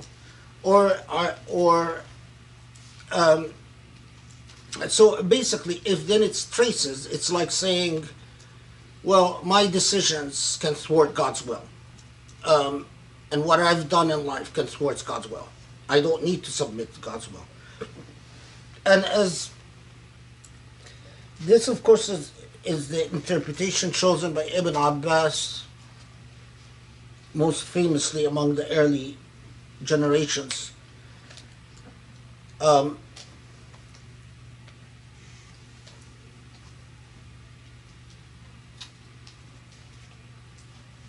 Now, I do think, though, well, I don't think mu'aqqabat means angels, for many different reasons, and in part the traditions telling us that their angels are not reliable. But I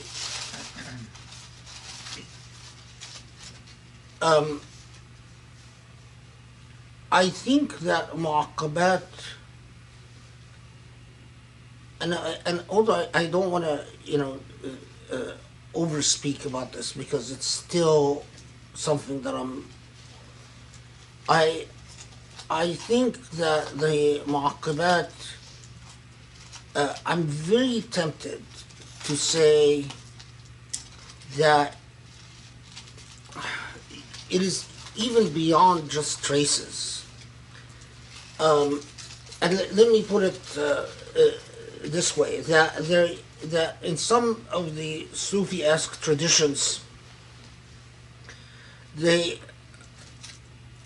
talk about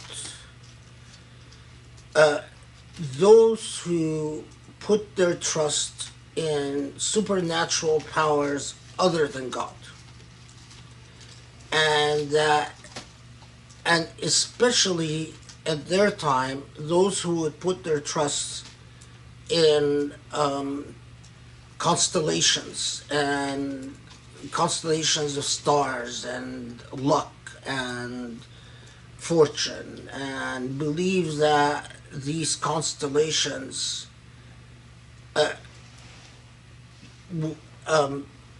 are beyond or even superior to the divine will.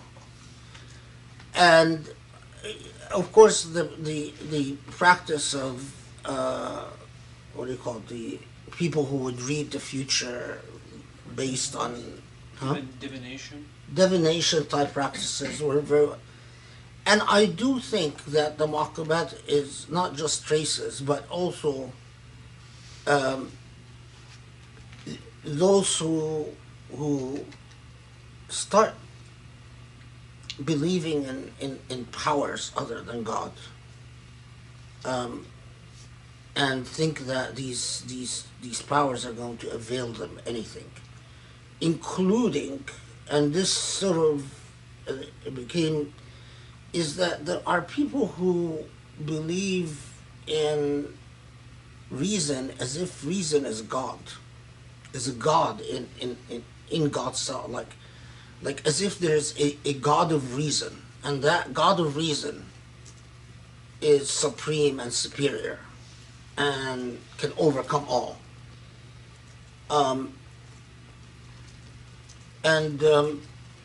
If I had another lifetime, I would probably write a book called The God of Reason.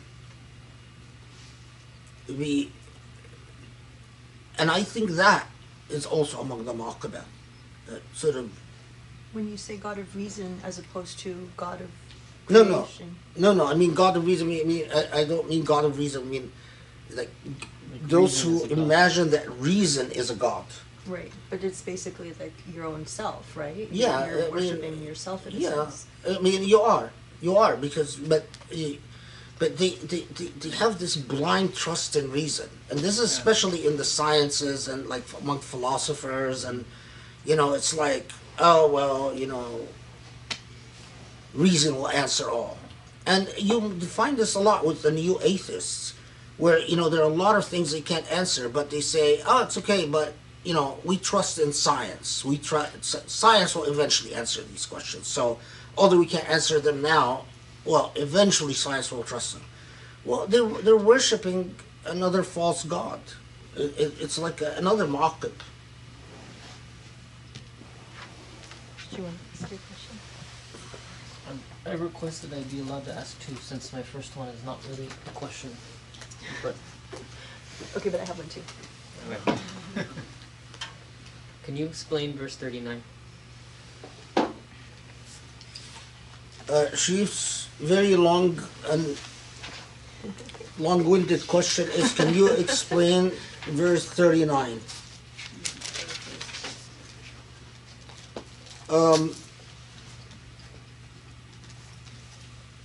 39. Oh, ويمحو الله ما يشاء ويثبت وعنده الكتاب. So yeah, so I think Sharif is asking about that expression الكتاب.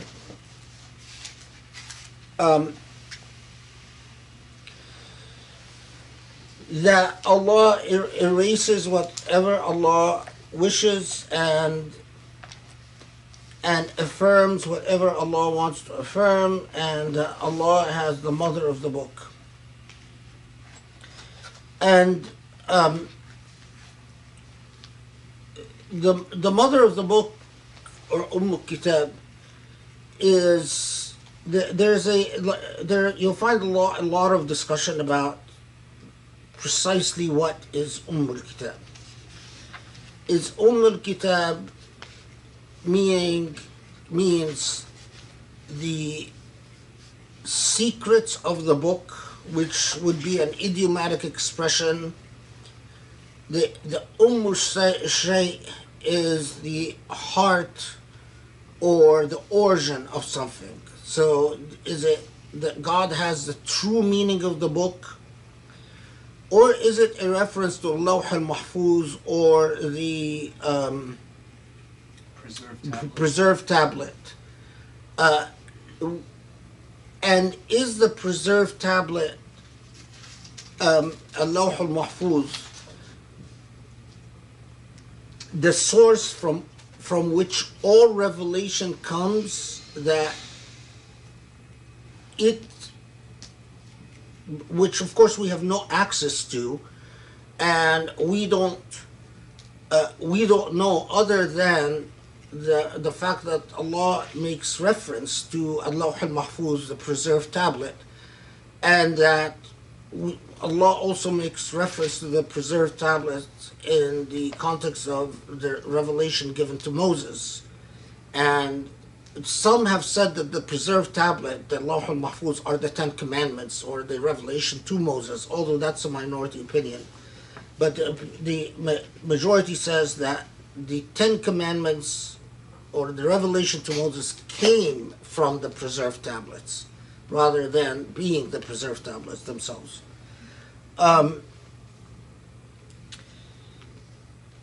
وعنده الكتاب, I tend to I don't think that the references in the Quran to Kitab or to the Lawh al-Mahfuz are to any physical thing. It is a reference to, let's say, a symbolic construct. That there are parts of the revelation that are unchanging, unconditional, non-contextual, non-historical,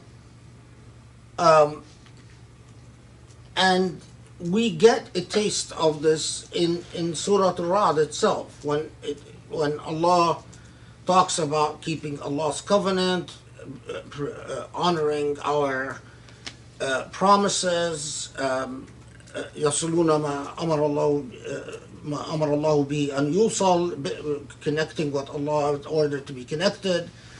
These commandments that are unchanging in all the revelations and that are the heart of the divine revelation. They are the heart and soul of the divine revelation. Then we have the temporal laws, the legislation that the legislation sent to people at different times, in different places, under different circumstances. And I don't believe that these laws are part of the heart of the revelation. They are mutashabihat. Their very function was to serve the goal towards a goal preserved in Kitab. So every law, that every positive, specific positive commandment that of a narrow legalistic nature, that basically based on the masalih, based on material interests. We look at what the higher moral principle that it serves was. What part of what moral objective in Kitab is it serving? Some of the very the whole some of the very fantastical things that you get, that Al-Lawh al-Mahfuz or Kitab is a golden tablet in the heavens that or that it's a tablet written in gold water or gold written in gold ink or things like that. I mean, you read some very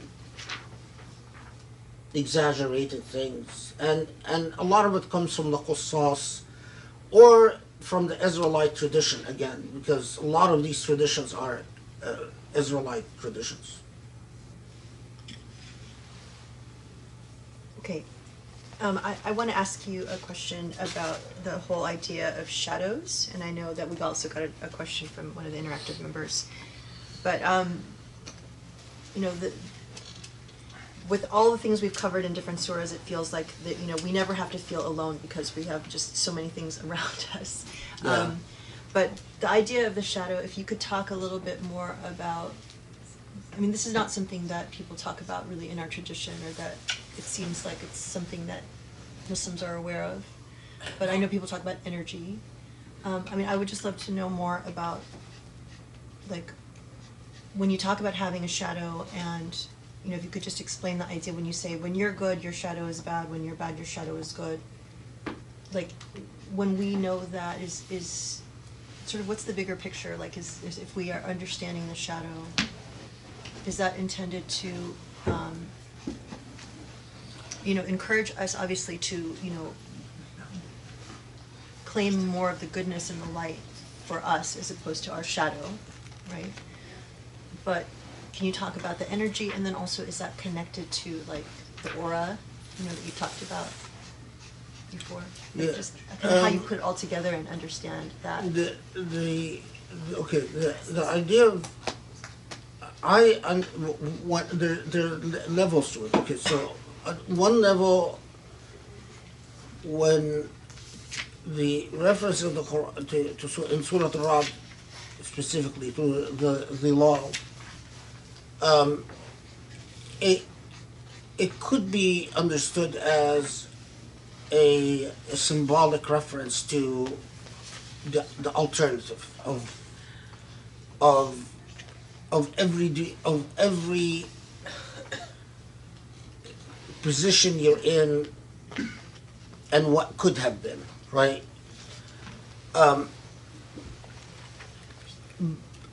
I think, however, that it is more than simply a symbolic thing. The aura is not influenced by the alternative. The aura is influenced by what you actually decide.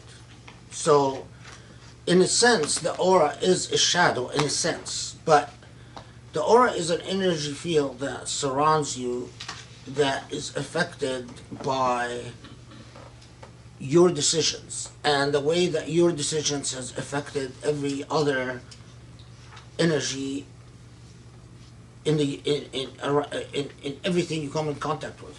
I mean, if you're causing damage to the energy of other things, your aura darkens and becomes horrible. If you are healing towards everything around you, your energy, your aura in turn improves. I think the aura. I mean, the aura is the same. You know, Allah gave us very unique DNA fingerprints, right? Allah gave us very unique fingerprints. Allah gave us very unique the our eyes. If you know the scanners that read the eye, they find that the eyes are very unique. Our aura are also similarly unique. The very logic of Allah's creation is that we are just we express in the same. On the one hand, we are in so many ways like everyone else, but on the other hand, there is a uniqueness and individuality to all of us that is directly intended by the divine. And I think that the aura is not just a result of the happenstance of energies. I think that it is intentionally there. Now, why? Because I also think that God gave human beings an innate ability to sense each other's energies, if only they would listen. You know, some people make you feel very uncomfortable. Some people draw you in. And to a very large extent, it depends on who are you. And that, when, you know, we talk about hadith al-arwah, what we're really talking about is the way the auras speak to each other. Anyway, so, but these are not the, in a sense, these, you could, and if you called an aura a dhil, it would be linguistically correct. But it is not what Surah Al-Ra'd is talking about, or what I believe Surah Al-Ra'd is talking about. The real question in Surah Al-Ra'd is, are we, you know, I once read, they're in the spiritualism, pre-modern age spiritualism, that and you find this also in the Jewish tradition, in the Islamic tradition. They talk a lot about what became known in Italian sort of as, sometimes called the tulpa, which is, you know, you create an energy field that an energy field that is your opposite.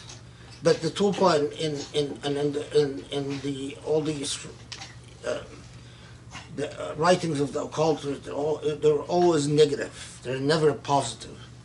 I don't think the zilal are necessarily always negative. I think it is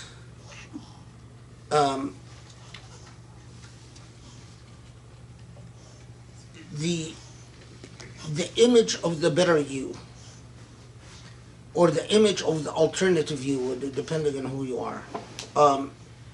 There's sometimes you ever it's how do I put this? Do you ever do something wrong and you know and you feel in your heart, I know myself, I'm better than this, and you can nearly visualize the better you? I think that's that. Or alternatively, you are tempted to do something wrong and you can nearly see the naughty you that is being attracted to do something wrong. That's a little. It is something that you can visualize. Now, does it really exist? Who cares? The point is that you can visualize it. and learn to see it and learn to respond to it. Whether it's the better you obey it or the worse you, and learn to run away from it. And that's what's significant. Anyway, okay. Did you want to ask your It's okay, it's getting late and there's Okay. other people. Okay. Let me start. Okay, so Assalamu alaikum. Thank you for the beautiful interpretations you provide us with. Could you please explain some more about what the third and fourth stages of prostration are about? The dhikr as-sir and dhikr al-ruh. Thank you. And what exactly is munajat? What is the difference between that and prayer?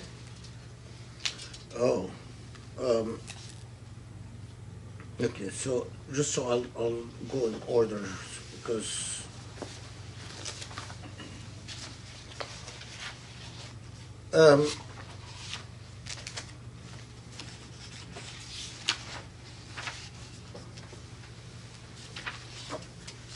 the dhikr sir, the reason they say they call it dhikr sir is in part because the munajah, no munajah can be done in public.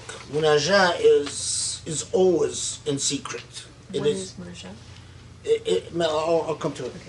The dhikr sir is the heart of dhikr sir is the munajah. So that's one, and the munajah is something that you between you and Allah. And the munajah is not a prayer that has a structure. The best way to understand the munajah, it is like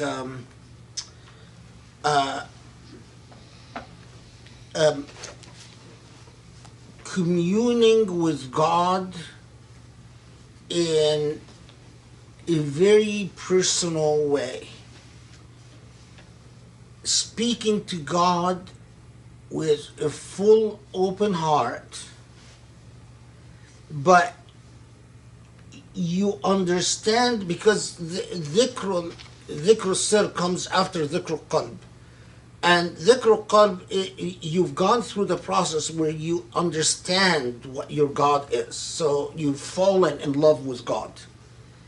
Because dhikr qalb is that you are, again, you're tafakkur fil malakut wa mutala'at al-sifat, that you have reflected upon the attributes of Allah subhanahu wa ta'ala and reflected upon the attributes so that you have come to understand what Rahman and Rahim means, what Latif means, what Hay means, what Qayyum means, and if you do that, your heart opens up to the reality that the only beauty, the only true, immaculate, complete, perfect beauty is Allah subhanahu wa ta'ala.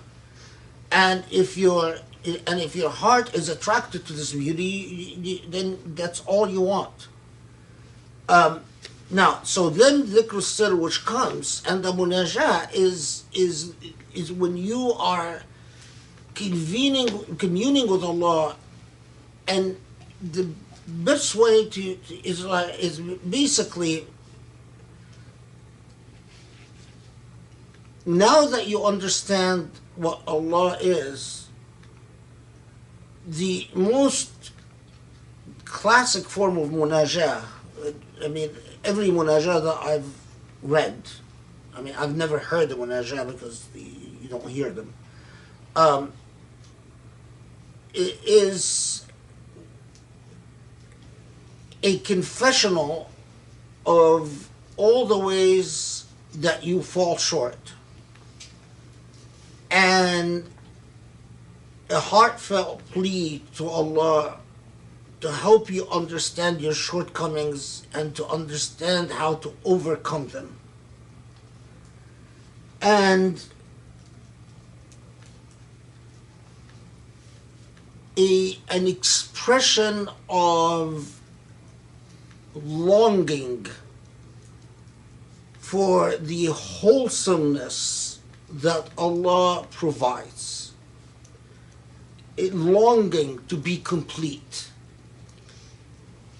not to be perfect, to be complete. In other words, longing for Allah. The munajah doesn't have a formula. It's when it's like if you ever had a heart to heart with someone and you felt all the veils melt between the two of you. It's very rare because most of the time when we talk to other people we have veils. But if you've ever had an experience where you've actually removed all the veils with someone and veils fall with other human beings only for a single conversation and then they go up again. They're never removed beyond just all the way. It just doesn't happen. That what you feel at that moment with that person, and we talk about a person, is that there are no barriers between you. It's as if you could literally be just one, like you could merge into each other. You even think like, why do I have my body and you have yours? We could share one body. And munajah ma Allah is that you feel that type of closeness where you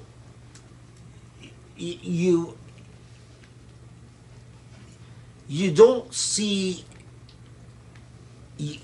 all the veils, all these the walls that you put up, because for at least the duration of the munajah, you truly internalize that no veils are effective before Allah, that you have no secrets, and because you have no secrets, you talk to God about, okay, so I have no secrets. You know all my pretenses. You know every time I fool myself, I fool other people. You know all the layers of masks I put on. So where do we go from there? That's the if I would describe what an actual experience with a munajah feels like, it feels like that.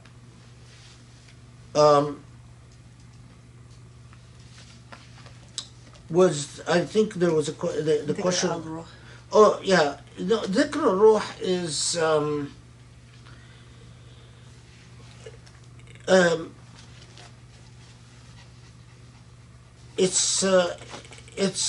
munajah is full often of tears, confessionals. Tell me what to do. Help me. Stop being such a fraud. Speaking of what actually happened,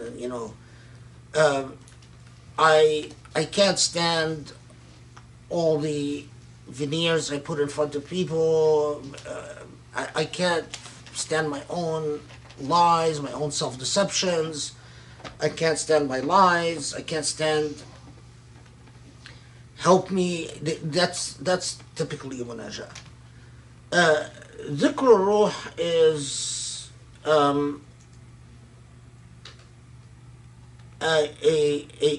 when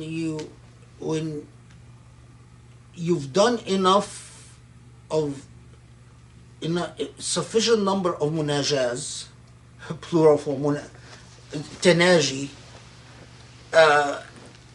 that when you sit in dhikr, you feel the bliss of divine presence you often don't even feel your body, you don't feel the passage of time. A lot of people, you know, when they start doing dhikr, they'll start doing dhikr. I'm smiling because just of how silly human beings are. You know, they'll start doing dhikr and then they're just novices. They just started, literally. You know, they're just doing dhikr maybe for the first time in their lives. And, you know, they'll do it for a little bit and then they feel irritated and, oh, it's so boring. Like, you know, time is passing so slowly and, you know, I thought we're supposed to feel like no time and weightless and complete lightness of being and you know, we've been doing dhikr now for 2 weeks or a month or 6 months or whatever. And, you know, the clock passes as slowly as it ever passes. And then, you know, you just smile and say, okay, you know, don't worry about it. It's just not ready. It doesn't work that way. The point where you feel weightlessness and you don't feel the passage of time, it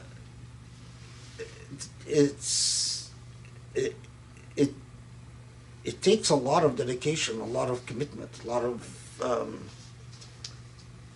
self-effacement. Most of all, it takes real determination, not because you want to feel cool, not because you want to feel cool because you've had a cool experience, but because you truly ache for Allah. And unless you truly ache for Allah, it's, you know, don't even attempt that level of dhikr. Thank you so much. Okay, we just have a couple minutes left, so we're leaving it for the last question. When is Eid? Right? Because we were talking here sort of half facetiously about Why do I know? Well, we'll give you some inputs. The Saudis think it's Thursday and everyone else thinks it's Wednesday, right? I think it's. I was just saying that. I No, I'm joking. I will count the days on the calendar right now. Fake news. Okay, So wait. anyway, yeah, So- fake news, sorry. So So we were today both is joking. Tuesday. Today is Tuesday. So tomorrow is 30 days of Ramadan, 30 days of fasting. When was the first day? The 14th? Tomorrow's the 30th day of fasting. Tomorrow was the 30th day of fasting. So it is. So tomorrow we fast. Saudi. So So, does, well, it's either 29 or does 30. anyone say it's tomorrow? No. Except the lunar calendar, right, is what you were saying? Technically, today's the Technically, new. Tonight's the new moon, Tonight so is the tomorrow new the moon, crescent so will show. tomorrow the crescent will show. But I guess you still fast tomorrow But because you we still fast until you see the. That's tomorrow. The so crescent we shows start tomorrow. fasting. But a mathematical equation, those who calculate the new moon mathematically say what? Wait. Say that it's tonight. Tomorrow is the day of fasting. Thursday is the first day of the month. The people Meaning who Eid would be calculate the new Thursday. moon say the It's new moon Thursday. is right now. It begins in the By, evening. by of astronomical calculation, it says Thursday's Eid. Wednesday. Oh, so then Thursday's Eid if it's by astronomical. Thursday. Okay. It's There you have settled. it. Are you everyone doing Eid on It Thursday? might be settled, but the civil war has begun. Yeah, okay. Okay. Thank you, Joe. So and I'm giving Eid. I'm doing Eid prayer on Thursday, so it has to be Thursday. So otherwise, I'm doing Eid prayer on the wrong time. By yourself, yeah. Yeah. Okay, so inshallah, we will see you guys. Join us for Eid khutbah and prayer. Well, Tarawih today. Join us Tonight. for Tarwiyah tonight, inshallah. And in about 45 minutes or so. And Eid Mubarak.